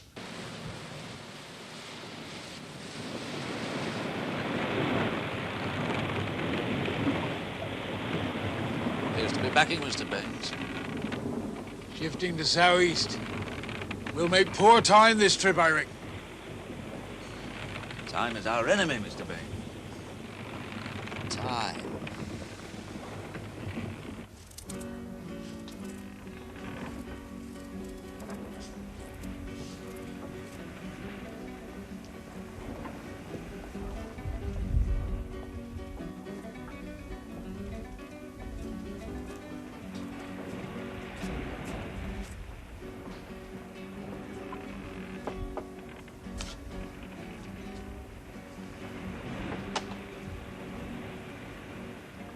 No Brasil, tu vais trabalhar na minha casa. E teu marido na fazenda.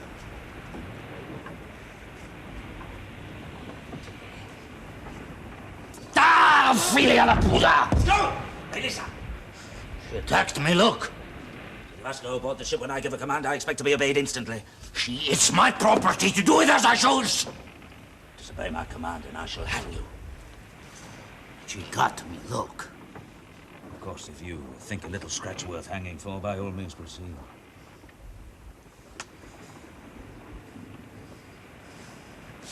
This insult to my person will be reported to authority the instant we reach Pernambuco.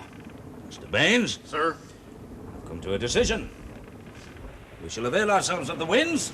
Stand by to come about. We head for Baltimore.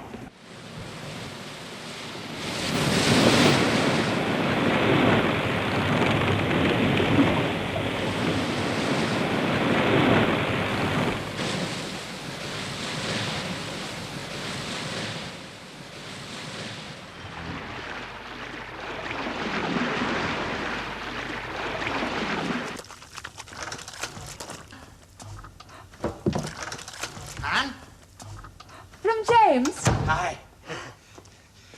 The Charlotte Rhodes has arrived. Huh? Sailing for Pernambuco? That's right. He sent the Charlotte Rhodes back with a Portuguese sailing master in charge. He's taken a half share in a clipper. What? Oh, no. Then he'll have put us all in debt again. James knows what he's about. Be away for 3 long months and we'll write in more detail later. James writes a short letter and wastes little time on salutations. Yes, well, consider yourself fortunate, because he's written to me here in considerable detail. I'm to pay off the crew. I'm to arrange to put the wine into bond. Write to a dozen or so wine merchants, informing them of the safe arrival of the cargo, and asking for their instructions on further. Look, you are to dispose of a part cargo of turpentine at a profit of not less than 20%. Now, how the devil am I to dispose of 450 gallons of turpentine? To the manufacturers of paint, I imagine. Yes, but I know nothing of buying and selling cargoes.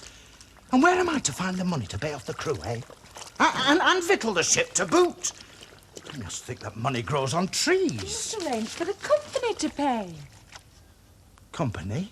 You're an officer of the company. You simply make out a draft to be drawn upon Onedin Line and Company Limited. Oh. I shall enter it into the books to be accounted for on James' return. Well, look further. He says, he requires that the Charlotte Rose be packed off to sea again with a minimum of delay and with a full cargo. Now, of what, I ask you? And where to? Look, how can I possibly calculate what some Frenchman or German or Polander, if you like, may be prepared to pay for unspecified goods? Robert, you're a shopkeeper, aren't you? Buy a large quantity of something you know to be in demand and ship it to a country in need.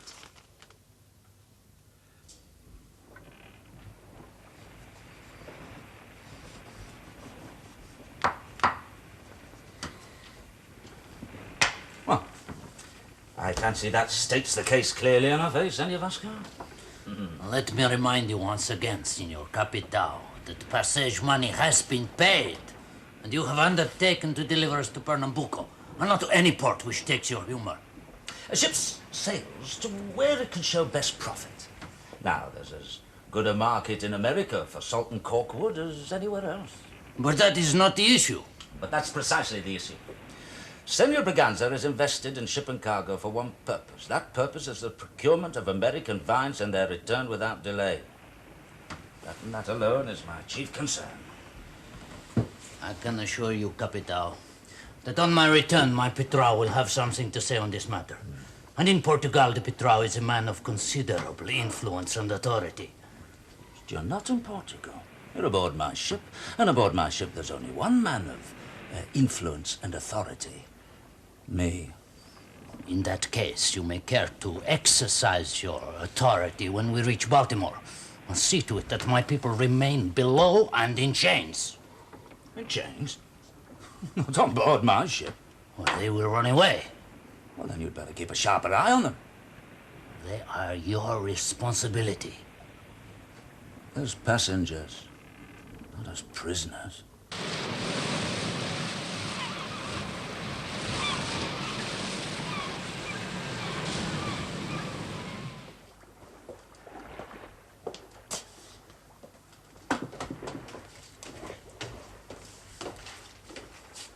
Minutes to 3. Where the devil are they? They're not coming. What? We've been boycotted. It's the dealers ganged up, formed a price ring. You sell through them or no one at all. They're trying to shove a bill through Congress making ship auctions illegal. They call it the liberty of the individual, taking a profit from both ends.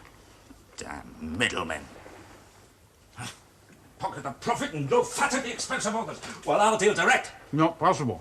Dealers have the monopoly. What to whom do they sell?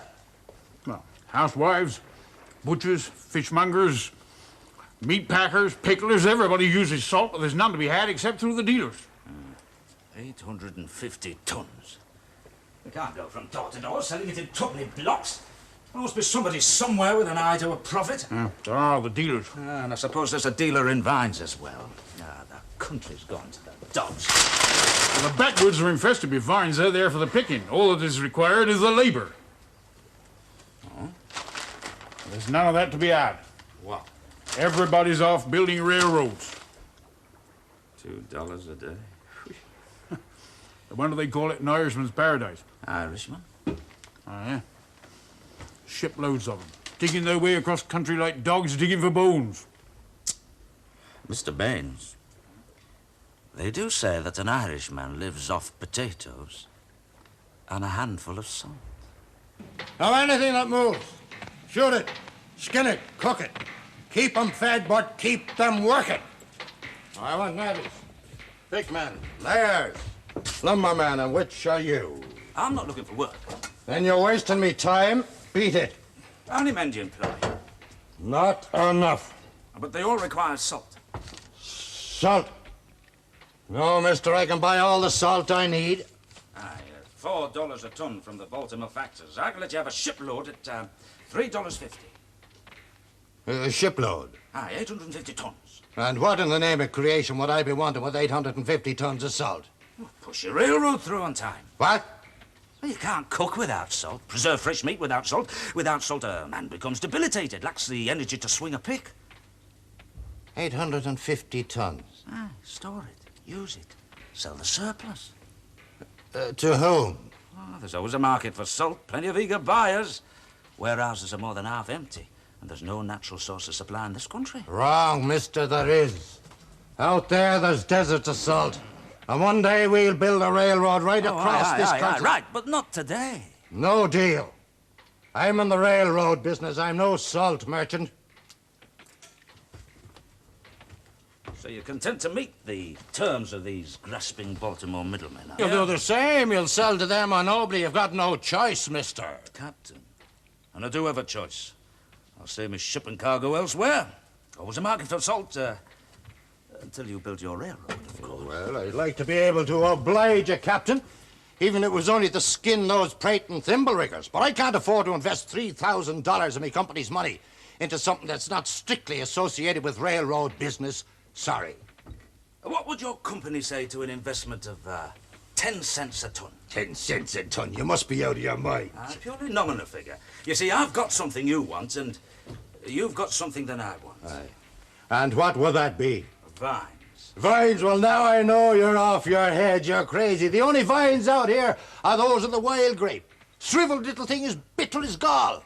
You see, but I require the roots, not the grape. Well, then help yourself. Around here they grow like weeds. We burden to be the cartload. How many men do you employ? Oh, about 2,800. I want 100,000 vines. That's 1,000 men, 1 day's work, 100 vines each. Man alive, I'm building a railroad, not planting the Garden of Eden. Now, I can't call in men off track lane. I've got a contract to fulfill. Without salt?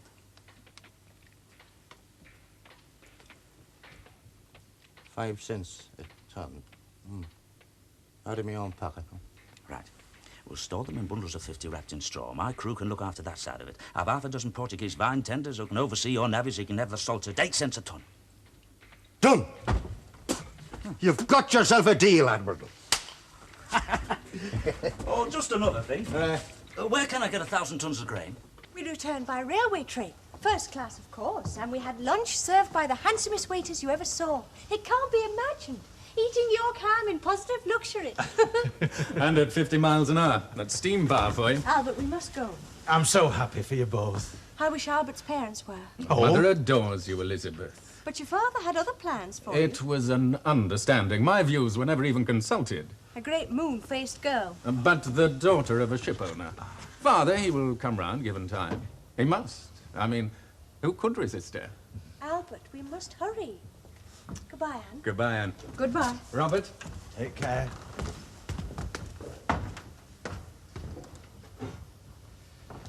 Fraser is a fine addition to the family. A fine addition.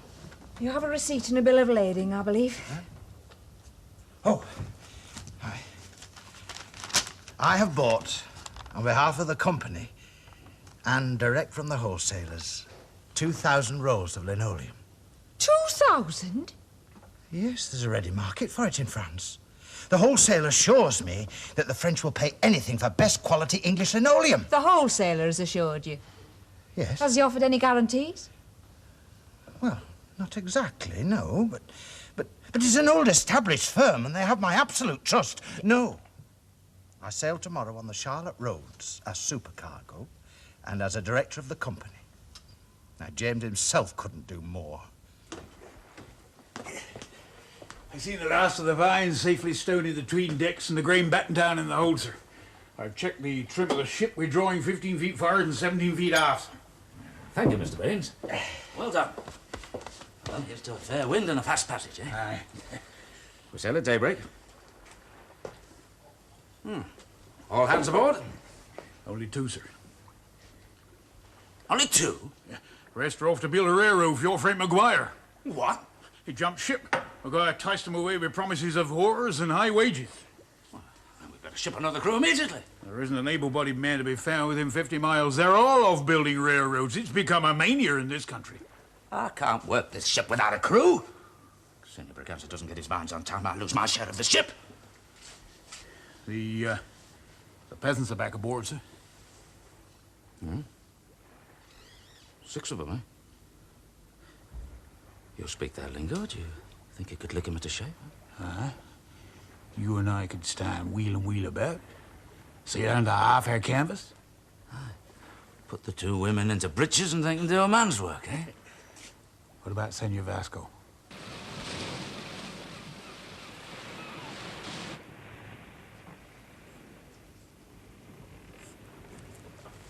We are now British sailor, yes? You're now serving aboard a British ship. We go to England. Well, Mr. Baines can make sailors out of you, and your work is satisfactory. I see no reason why you should be discharged in any other port but one in the United Kingdom. Thank you. Thank you, Capital. We will work like dogs. You cannot do this. Those men are in my charge. They are my property. Have you got a contract to that effect? But of course not. It is understood. Well, not by me. But I do have a contract. See, these men have just signed articles. They're now subject to all lawful commands.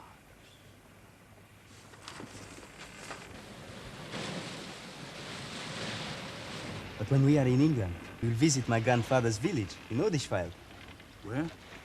Odishfield? It is in England. Never heard of it. I've heard of an Olin shore. No, Odishfield, Odishfield. Papa, papa, papa. Papa, papa, papa. Arnu, Moor, Bartat. Huddersfield, that's where your granddad came from, Huddersfield. Odishfield. And when he was tending your goats, he'd sing, this is what he'd sing. Where has there been since I saw thee? On Ilkley Moor, Bartat. Where has there been since I saw thee? Where has there been since I saw thee? On Ilkley Moor, Bartat. On Ilkley Moor, Bartat. On Ilkley Moor, Bartat. Thou's been a courting Mary Jane.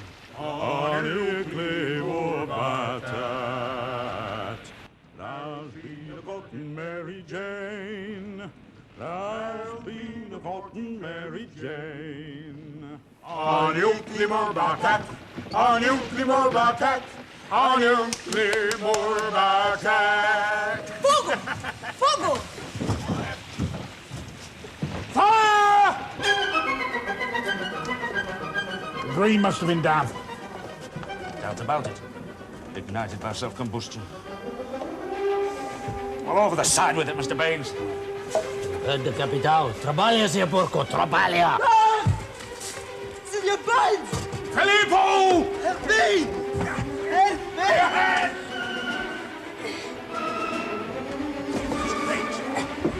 Mr. Baines! William!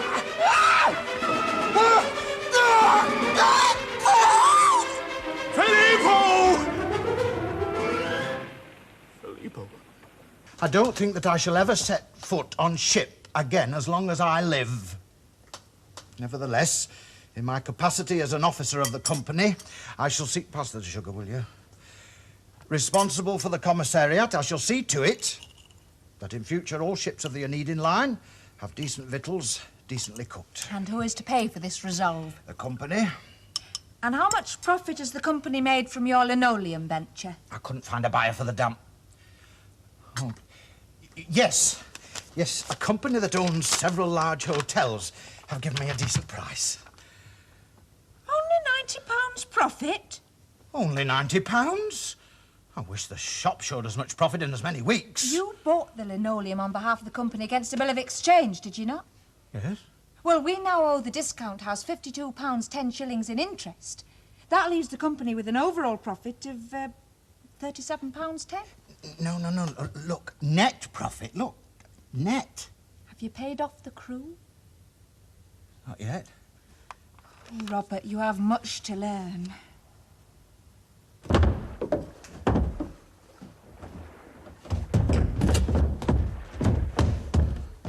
All under control now, sir. How much did we lose, eh? 100 tons. $3,000 worth. Half to me, half to Serie Braganza. You won't like that. The man who expects to share in the profit must also expect to share in the loss. Did you recover the body? Burnt to a cinder. I put it over the side in a basket. I saw no reason why she should be further distressed. That's quite right, Mr. Well, haul up the main yards. Let's get underway again. Aye, sir. The Braganza's awaiting his vines.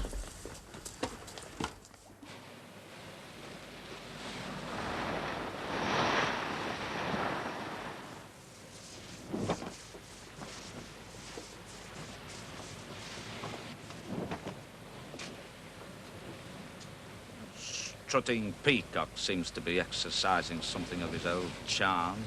Old fears die hard. They're frightened of him again. Now we're nearing Lisbon. Ho! Ho!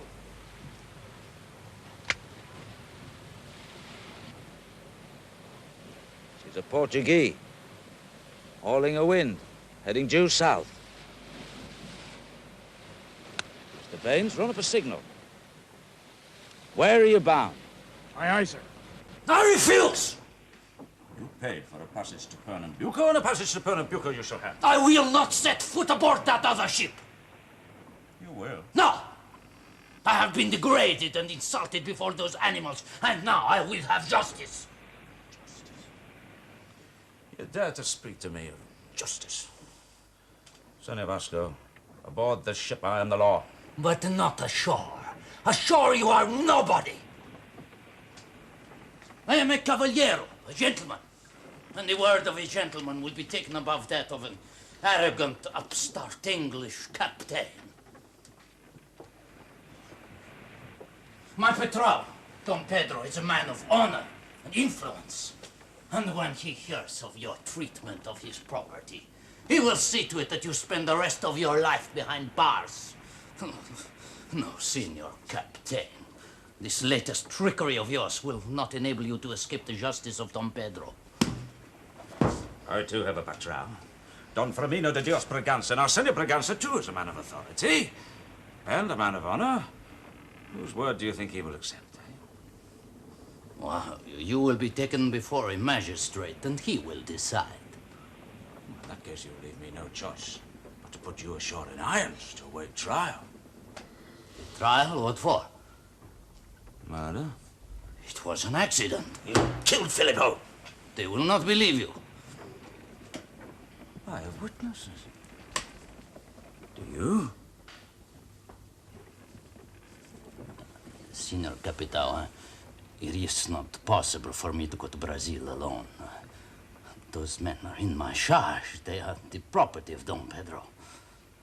They stay. You have no right! They are citizens of Portugal. I will speak to the Capitão of the Portuguese ship. He will understand these things. They sail under the protection of the Queen. Try and remove them by force, and you commit an act of piracy. The other captain will tell you the same thing. You have 10 minutes, Señor Vasco.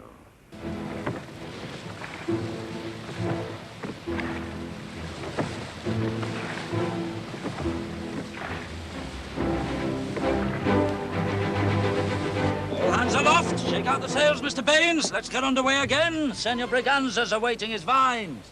Aye, aye, sir. All hands aloft. Ready to make sail.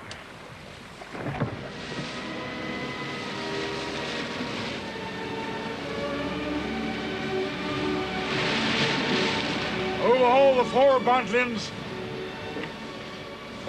Sails like a witch, Mr. Baines. Ah, the prettiest witch I ever did see, sir. Can't wait to see the look on Callan's face when we come into Liverpool. And a proud sight for your wife, sir. 3 months. Our first long party. Long, you say? 2 years I'd call long, sir. Not much honey in being a sailor's wife. Elizabeth, James's new clipper is sighted. Then I'll invite myself in. Albert arrived home with the news, and I hastened to tell you. I knew you'd want to be there on the quay. Oh, yes, indeed. James's second trip in a clipper, no less.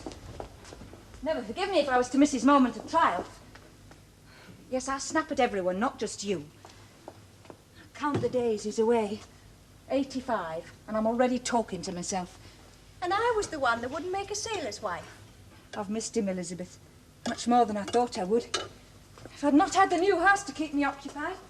Albert ought to see it now. He remarked how dismal it was the day you moved in. I hope James approves. I doubt if James approves of anything that doesn't look like a cabin or a forecastle. You've bought another chair. For James. I thought it a bargain, but one of the arms came off. What with the cost of linen, carpets and hangings, I've little enough left to spend on furniture. How is Albert? He used to talk of nothing but steamships. Now it's the baby.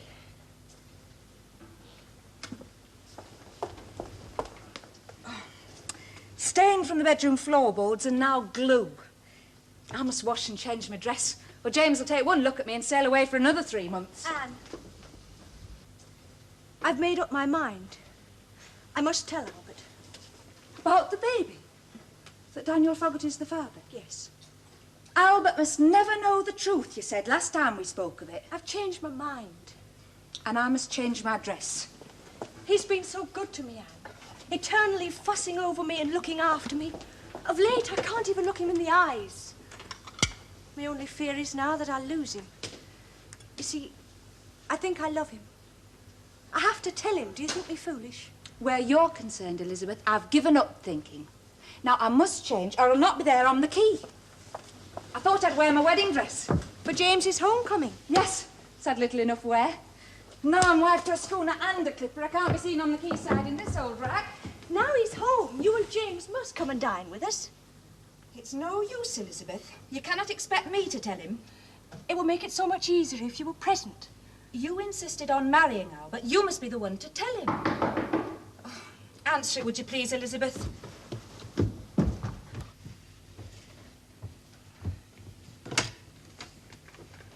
Yes? I was looking for Miss Anne Webster. Miss Anne Webb? Oh, yes, of course. Won't you come in, please? Thank you. Do sit down. Thank you. Who was it? Who shall I say? Mr. Adams.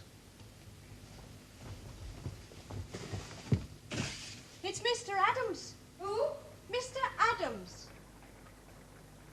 I'll not be wrong.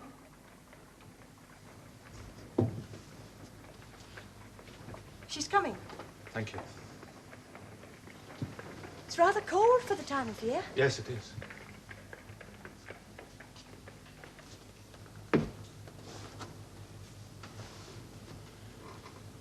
Ah, the old town hasn't changed a great deal, the little I've seen of it. You've not been to Liverpool for some time, then? 4 years. You're a sailor? Yes. And no. That is, I sailed as a foretopman to Valparaiso 4 years ago. Is your home in Liverpool? It was. My mother died since I left. My father sold the house and emigrated to Australia.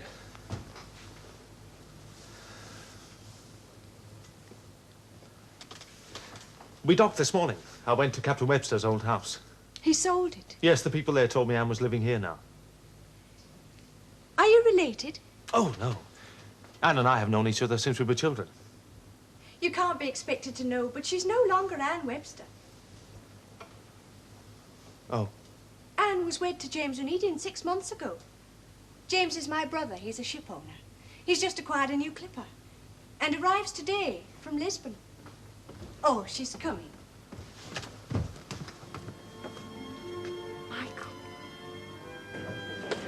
My sister's waiting on the quay, sir, so if there's nothing more... Yeah, that'll be all, Mr. Baines. You know, I would think no one told her we were sighted, sir. Yeah. Mrs. Onedin, sir. My wife's got more to do than twiddle her thumbs on the quayside, Mr. Baines. Yes, sir. And you said, oh, no, we don't. I said, no, we go this way. And we ended up completely lost. Oh, trust Michael Adams. Everything I do, something always goes awry.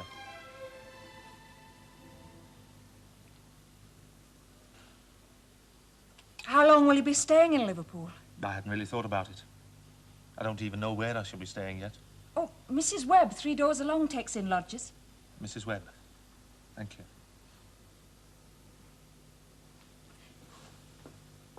Would you care for some more stew? No, thank you. 2 bowls.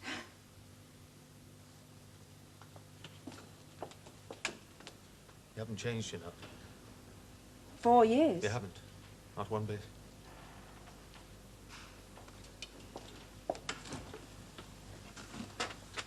You didn't write to me.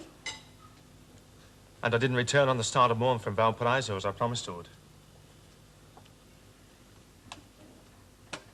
Are you not going to ask me why I didn't come back? Is there need for me to ask? Anne? James! Oh, I thought to see you at the quayside. Oh, James, this is Michael. Mr. Adams. Mr. Adams used to live no more than a stone's throw from our old house. Captain Webster and my father were lifelong friends. You might remember Michael's father, James. Joshua Adams. He was a fisherman. Adams? No, I don't recall. He emigrated to Australia. I'm intruding. Thank you for your hospitality, Mrs. Onedin. The stew was excellent. Best I've tasted since I left Liverpool. Glad to have made your acquaintance, Mr. Onedin. Good day to you. Mrs. Webb, 3 doors along. Oh, yes. Thank you, Mrs. Onedin. Please don't bother. I can see myself out.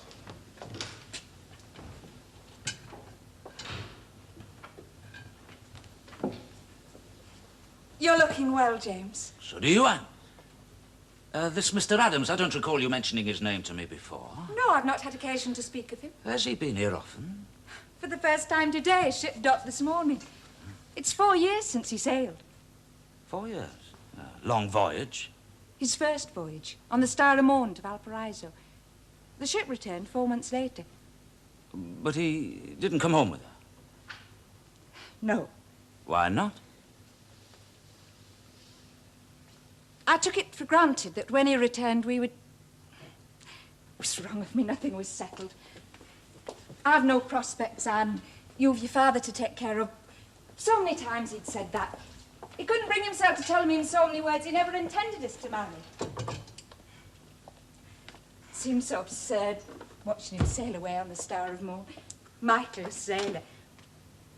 When he didn't come back, I'd no need to ask why. I find it strange you never mentioned this man to me before. Oh, when should I have told you? In the little time we've spent together since our marriage, when you've not been away at sea, when have we talked of anything but your ships and your cargoes, our profits and our losses? 3 months I'm away, and you're not even on the quayside to greet me. I'm sorry I wasn't there to see your new clipper, James. Oh, damn me, new clipper. I've a right to expect a welcome from my wife when I get home. I've missed you, James.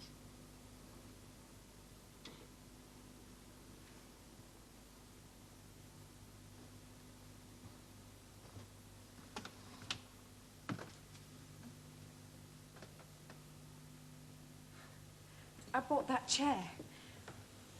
Your own chair at your own fireside, James.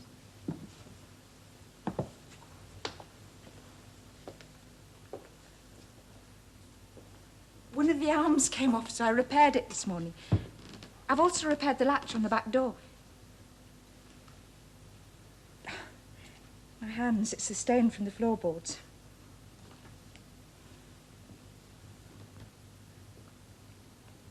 Oh, Michael's forgotten his pipe.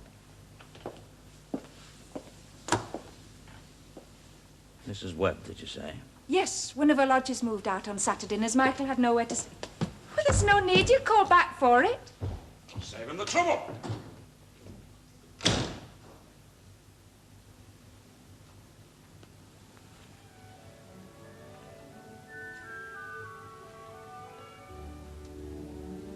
Yes.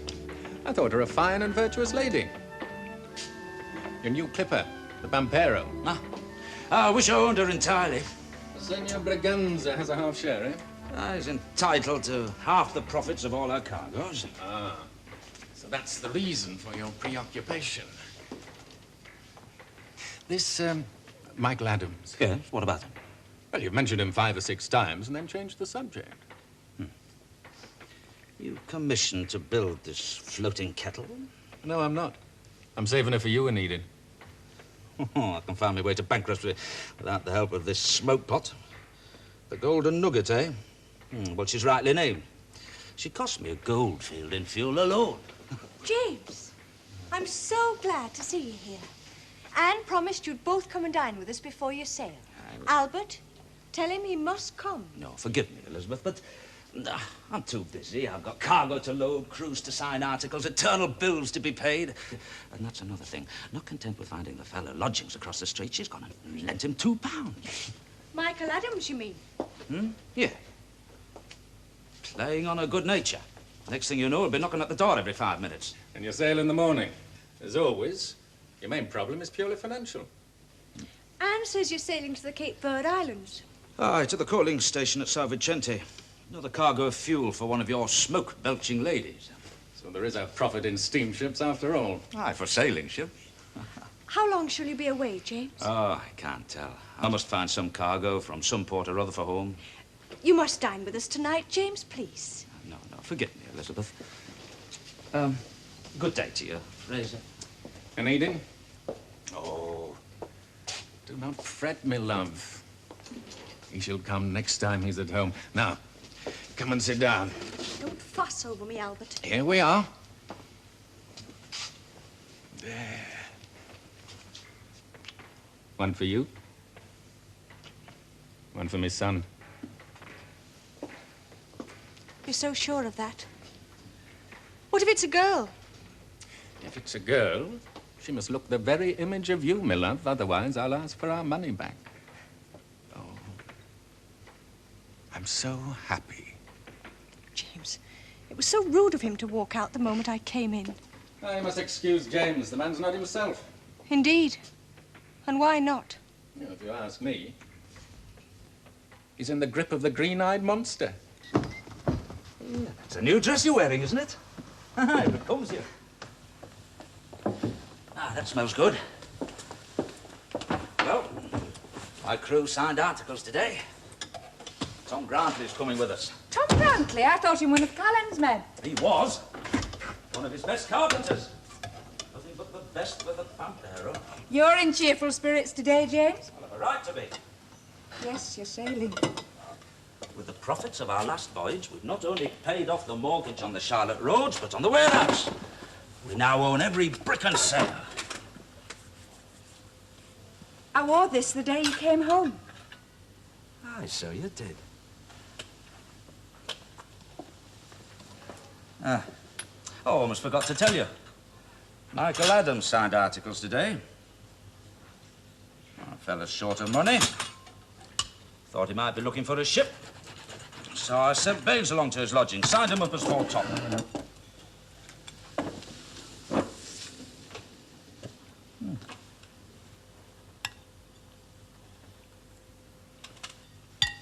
James? I want to come with you.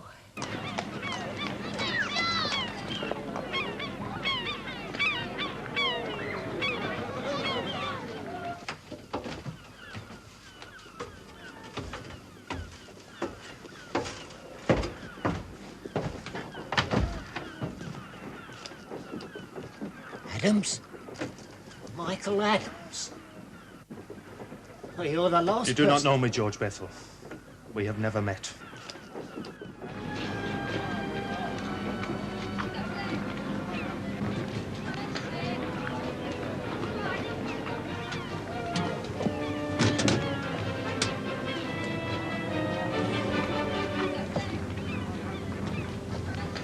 You're sailing with us? Yes. I'll take this. 3 first voyage apprentices. All hoping to become second mates before their beers begin to sprout. Well, they're paying good money for their education, Mr. Baines. Oh, they're full of book learning. But they don't know a knot from a hitch or a gasket from a buntline, sir. I remember standing there on the quayside with you. Your father was sailing, and your mother was there, and you... I'll take that. Adams! Welcome aboard. Thank you, Mr. Baines. On deck, Adams. Shut up.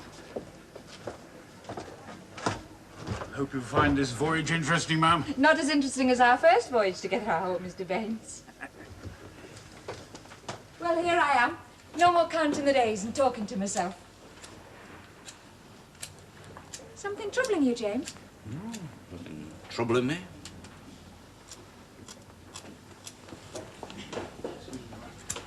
One of the apprentices wants to speak to you, sir. William Green. I'll see him later. It's about the payment of his premium, sir. All right, babes. I'll see him now. Down here, lad. Come on, jump it. William Green, sir. I'm not hungry, lad. Shan't bite you if you stand a bit closer to the table.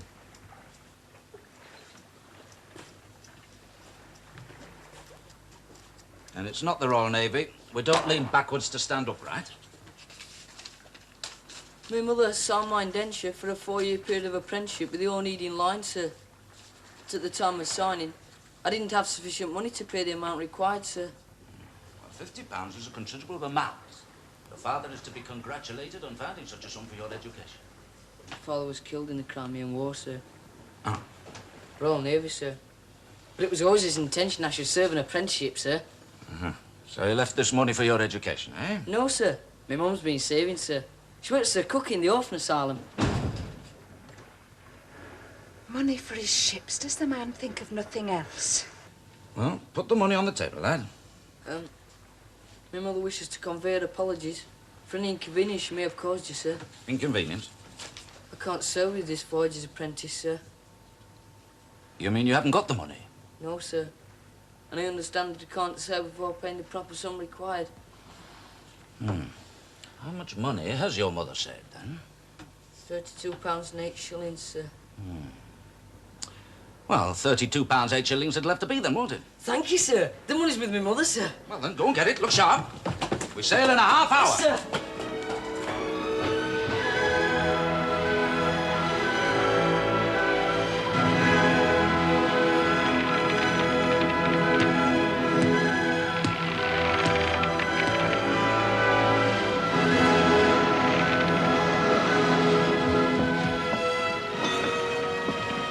Such soundings twice a day. Tell us how much water we're in. A carpenter's duty. Don't ask me why.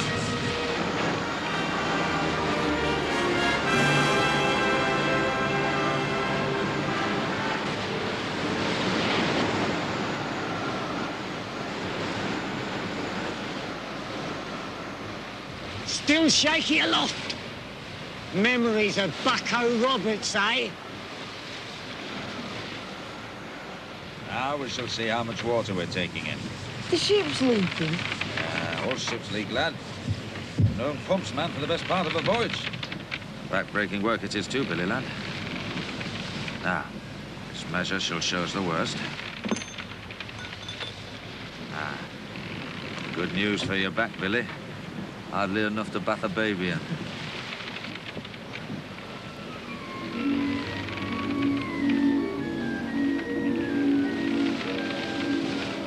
Right, Billy, lad.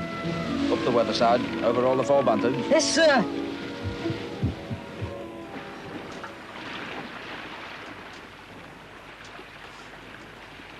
Nice soft watch, that. You must have been living easy these last 4 years. Did you marry her then? You know, the girl you used to talk of. Never stopped talking of. Hey, Mr. Bethel, that was a good watch. You wait till you're aloft in a squall, Billy. Then you won't find it so good, eh, Bill? That's his stomach. And it's calm as a mill pond. But I thought Mr. Adams was 4 years at sea. Oh, I doubt it, son. I was with him aboard the Star of Morn on his first voyage. I reckon that was enough for you, Mr. Adams. Your voyage, was it? Now you get off with your boy. Mr. Baines catches you in the forecastle, it's us'll get the benefit of his tongue.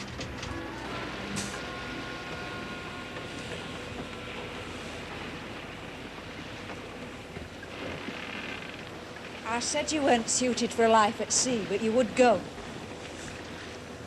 I tried my hand at so many trades and failed in all of them. And that was your only reason for sailing on the Star of Morn? What other reason could I have had for leaving you? But I thought you didn't come back. I thought you never intended coming back. Never intended?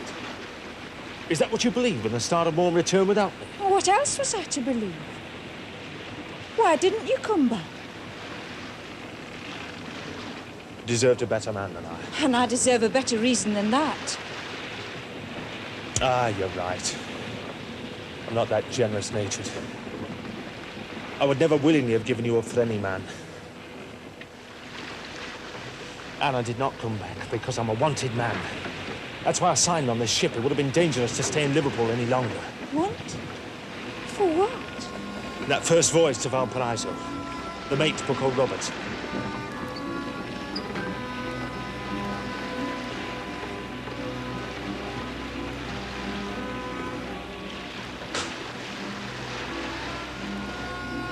I think it's better that we no longer talk together. Why did you come back now? Did you ask? Come in. You courser? Oh, still southwest by south, Mr. Mayor. Nice.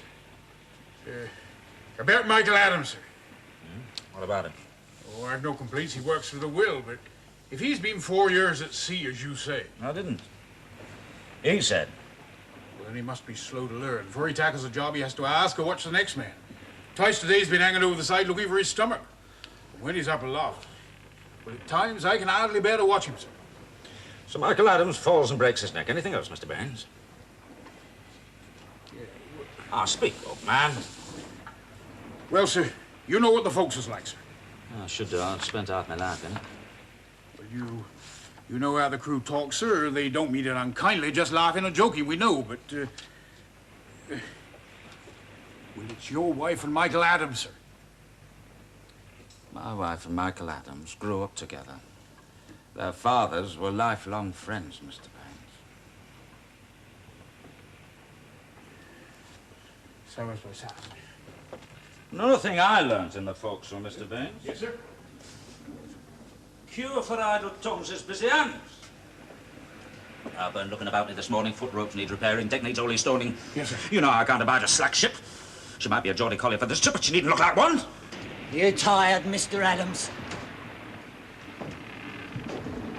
Yeah, well, aren't we all? And who's to blame, I wonder? Baines was decent enough till 3 days ago, and he suddenly turns into another Bucko Roberts. Not that anyone could ever be as bad as Bucko Roberts now, could they? You remember the foul things he used to say about that lady love of yours? What had happened to her while you was away at sea? Ah, not Baines to blame, no. I've got a feeling it's the captain who's really cracking the whip. He's sweating salt water. Now, I wonder why. Speaking of that lady love of yours in Liverpool, what happened to her anyway? Why didn't you marry her? That must have been like Bucko Roberts said, eh? Yeah. Thought you'd have learned your lesson with Bucko. Now he has to go and bring the mate and the captain down on us, larking about with his wife. Yeah, get this murderer off me! Ah!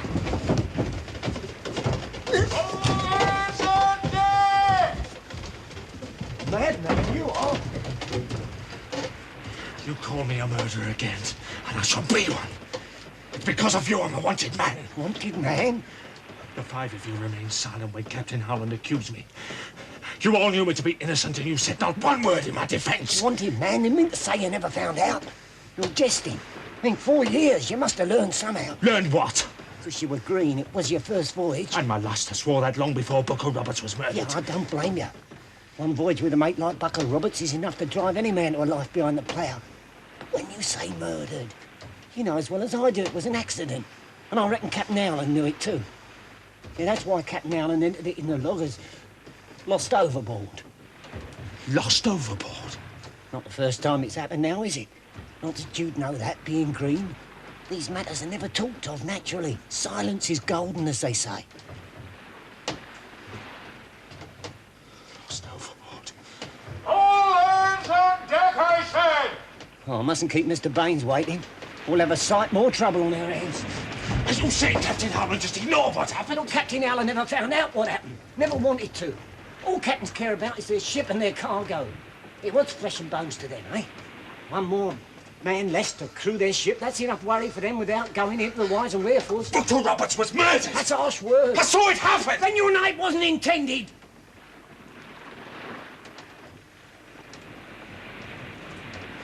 Teach him a lesson, that's all. Taste of his own medicine. Why you had to kick up such a fuss? You had reason to hate him more than any of us. 4 years. But even myself a wanted man. You shouldn't have run for it. Captain Allen accused me. And you, the 5 of you said nothing. Of course we said nothing. Silence. Captains expect it. Keep your mouth shut and you know what the outcome will be. You'd have known too if you hadn't jumped ship in fear of your life. Ethel Adams! So there it is, eh? All over and done with. You're a free man now. That's all that matters, eh?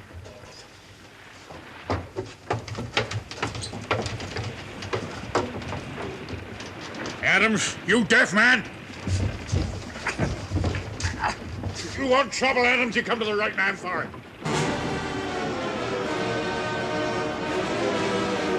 A free man.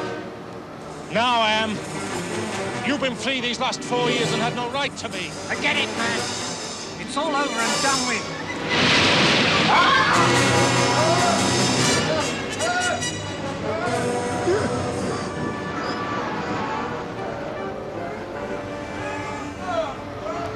Ethel, lend a hand there!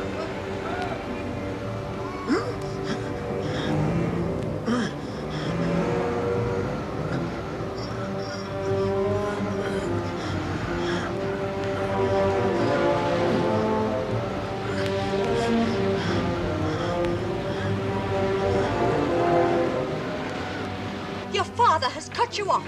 You were not listening, me love. I've resigned my position in the shipyard. You mean you didn't want to wait for your father? I mean nothing of the kind. Is it because of me? Don't ever put that thought into your head. Mother adores you, as I do. But your father did have someone else in mind. Oh, knowing father, yes. He may well have been hoping for the merger of shipyards, but I wanted a marriage, not a twin launching ceremony. How can you be so light-hearted about it? Why should I not be? The burden's been lifted from his shoulders at last. Burden? All those thousands of square yards of sail. My heart wasn't in it, and never was. Now I feel as if I've shrugged off the past, I can devote all my energies to the future. To steamships. I know. You are no more convinced of the marvelous possibilities of steam-driven ships than James is. So it's up to me to prove their worth. One day, people will wonder how the world ever got along without them. Lost overboard, did you say? That's what Captain Allen entered in the log, sir. You know how these things are, sir. And with respect, sir, all captains care about is their cargo. I mean, we, the crew, we're just pairs of hands. If there's suddenly one pair less, well, that's problem enough for you, sir. We quite understand the worries you have on your mind, sir, without dragging yourself through courts of law and the Now, like. this mate, Bucko Roberts, how did he die? His head was stove in with a belaying pin. By Adams? Yes, sir. See, Bucko Roberts give us all hell that voyage, sir, but he seemed to have a particular knife into Adams from the minute he come aboard. Adams being polite and better spoken than the rest of us. Well, Bucko knew Adams was nervous and kept sending him aloft, for no good reason very often. Then there was this girl what Adams was always talking about. See, Bucko took a particular delight in telling Adams what happened to sailors' girls while they was away at sea. And not in the usual joking sort of way, sir, but using all the foulest language... Bethel, why are you telling me all this? Well, like I said, sir, Adams has got it into his head that me and 4 others of the crew killed Bucko Roberts. Now, he's writing a true account, as he calls it, and wants me to sign it. Well, then why don't you? I'd rather not put my name to such an account, sir. Why not, if it'll pacify this madman? The matter's finished with. Captain Allen took care of it, and Adams won't let it rest. Oh, Bethel, I'm master of a ship, not a penny school. Yes! What do you want? The carpenter's found 2 for the water, sir. He reckons she's sprung for it. Oh, Baines, go and see what it's all about, will you? And get the pumps manned. Aye, sir. Come on, Bethel, my lad. You got a strong back. Baines. There. So is Adams. Yes, sir. Billy. I'm pleased with your progress. You learn fast. Well, cut along. Sir. 4 years believing himself to be a wanted man. No one to blame but himself. Shouldn't have jumped ship. He was wrongly accused. Surely that was plain enough. Michael is innocent. They're all innocent. Now, that matter was settled 4 years ago, Anne. Settled? That mate was murdered. He was washed overboard. Captain Howland deliberately closed his eyes to a brutal killing. Of a brutal man. I can only condemn that captain's action. Are you saying you condone it? I said not a word. Oh, Michael. 4 years. 4 wasted years. And in spite of that, he still wants to see justice done. Is it justice he wants seen done? Or revenge? If you believe that, why put Michael and Bethel to work together? Shouldn't you be trying to keep them apart? Do not interfere in ship's business, Anne. But knowing how Michael must feel. A couple of hours on the Downton pump and you'll feel nothing but his aching back.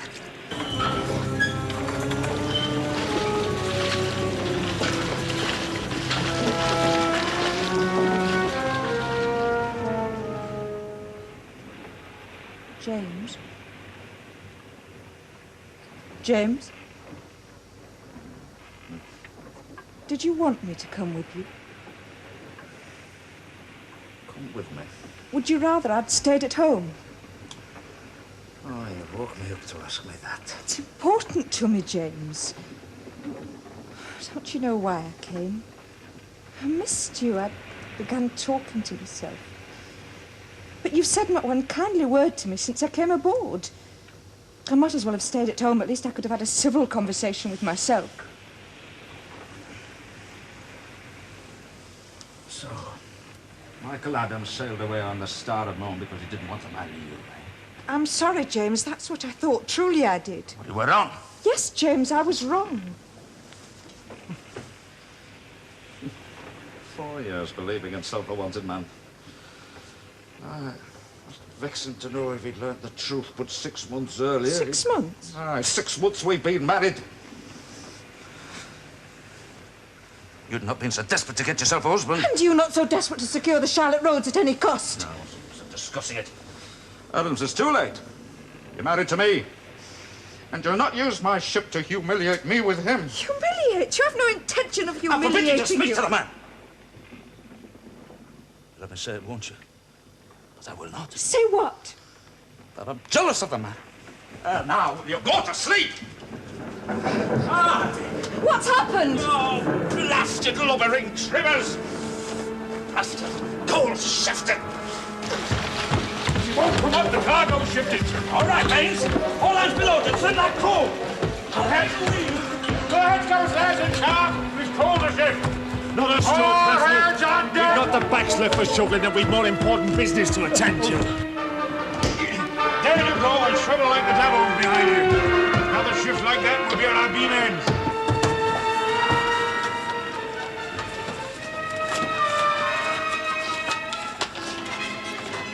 I, George Bethel, do hereby declare that on the day of the 4th of November 1859, aboard the Star of Morn docked in Valparaiso, together with four other members of the crew named below, did attack and unwittingly kill the mate, William Roberts. Michael Adams tried to prevent us in our attack and was rendered unconscious. Michael Adams was found with the body of William Roberts and was wrongly accused of the murder by the captain, John Paul Howland. That is the truth, Anne. Will you witness it? Here, do you think I'm going to put my name to that? It is the truth, and you will sign it. We didn't intend to kill him, man. Unwillingly. I've written that, and now you will sign. Look, the matter's finished with. It's over. Why bring it all to light again? You will sign!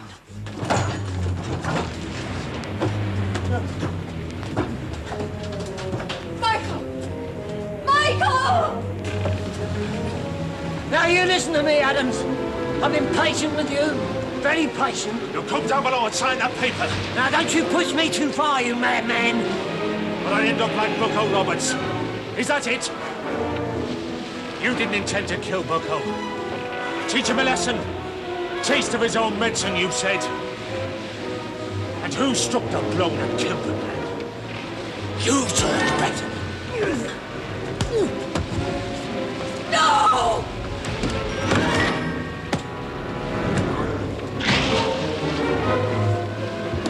That's it.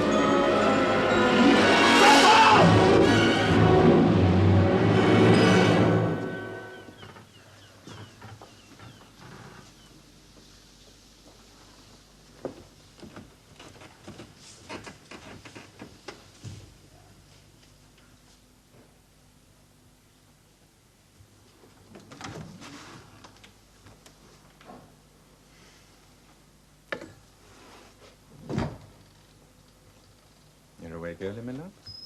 5 o'clock? I couldn't sleep. You're cold. I went to bed too early last night. Shame. I brought something for you. I came in shouting surprise, and you were fast asleep. Do you want to see it? Albert, you wanted to marry me. You did want to. Of course I wanted to. Well, here, my love, what is it? You're trembling. I told you I didn't want to marry Daniel Fogarty. And I believed you.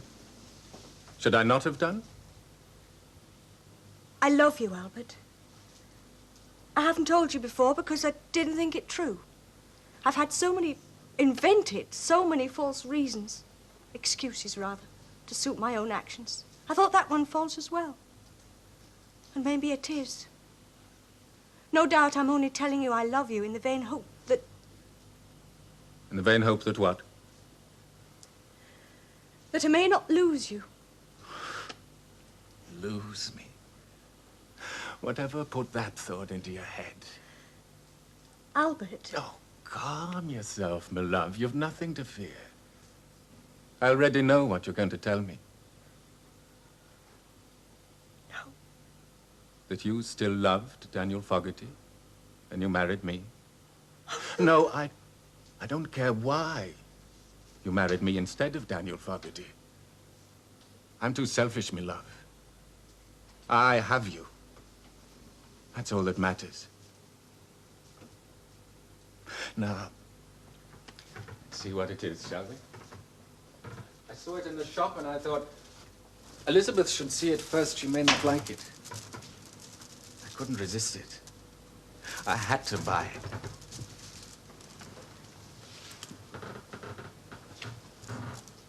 Lose me. You shall never lose me, Elizabeth. Never. It is no false thought. I do love you, Albert.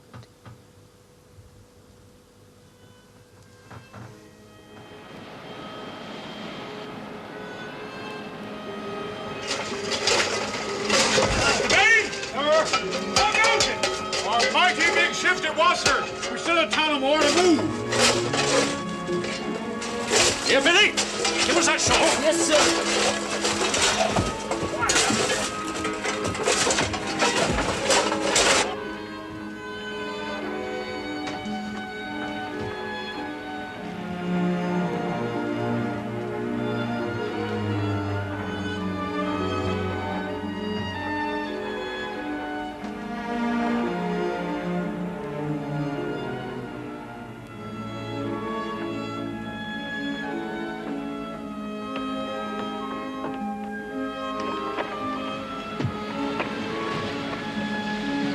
Oh, your mother should see you now, Billy. Ah, she'll never believe me when I tell her I've been shoveling coal on a sailing ship. Albert Fraser'd appreciate that. Where's Adam? On the pump with George Buffalo, so he thought, sir. Send them both to my cabin. All right, sir. Pails of water, Billy, and we'll wash off this black devil's dust.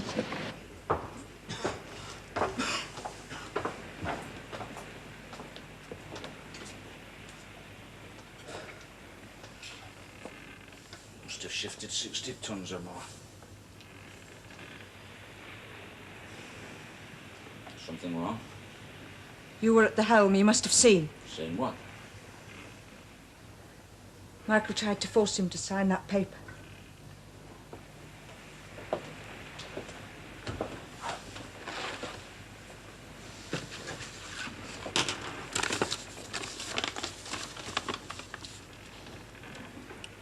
So, what happened? George Bethel went over the side.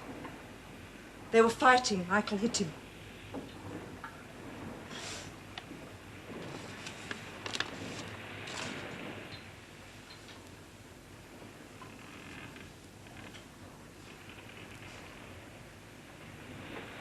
It's being a stoker on one of those monstrous kettles. Living in the smell of that filth day in, day out. James, what are you going to do? You? About Michael? And don't interfere in ship's business. It was an accident. Michael didn't intend the man to drown. Bethel didn't intend to kill Buckle Roberts. I reproved you for condoning that captain's action. Now you'd have me do the same. Turn a blind eye to a criminal act. But you will not. This righteousness of yours is new to me, James. I've a wife for a tutor.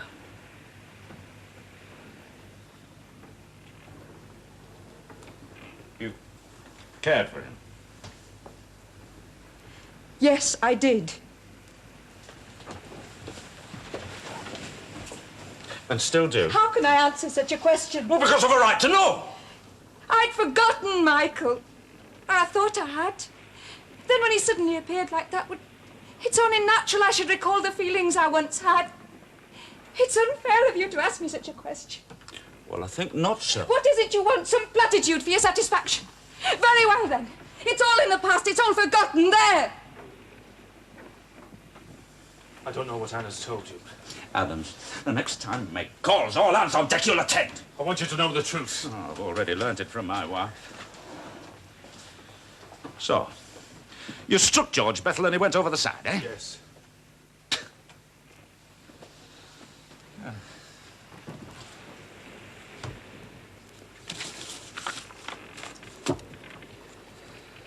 Right.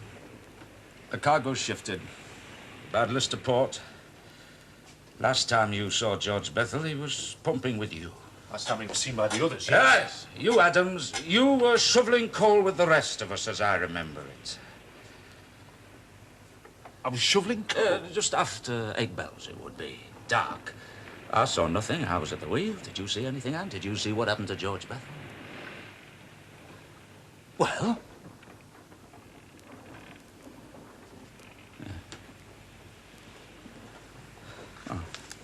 Man was obviously exhausted. Washed overboard. Shall enter it so in the ship's log. Lost overboard. No, I struck him! No, on deck, Adams, and I caused that man to drown! Yes, you'd have us all drowned, would you? For it's still flooding now. Go on, get to the pumps. I was responsible for George Bethel's death. Oh, this is the man that you'd have married. Such a burning desire for justice. You'd be a cinder by now. What do you want me to do? Clap your nine so you can sleep for the rest of the voyage? Bethel was right. Your only concern is for your cargo and your ship. And yours to shuffle your feet in front of some fat, sleek judge who knows nothing about the sea or the men who sail them. You think Buckle Roberts a novelty? I sailed under a man like that when I was little older than Billy. The pain and indignities that I suffered under that man's hands. My only hope of relief was for one of the crew to see him over the side one dark night. A few more years and the strength of my shoulders, and I'd have seen to it myself and called that justice. 4 wasted years, and now you itch to waste another 7, Or maybe hang. Just look on that voyage and on this one. You might consider that justice of a kind has been done. If it is justice you want. If it's punishment, you'll find more of that on the Downton pump than hanging in chains.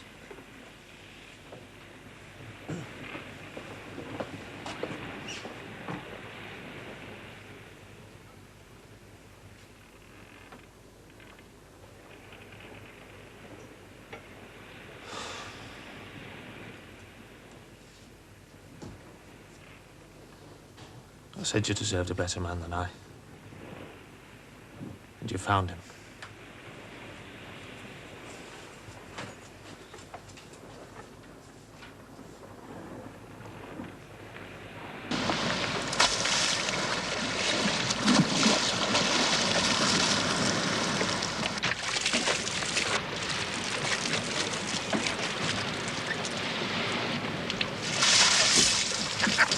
have to see you wash behind your ears, Billy. As we'll have your mother after us.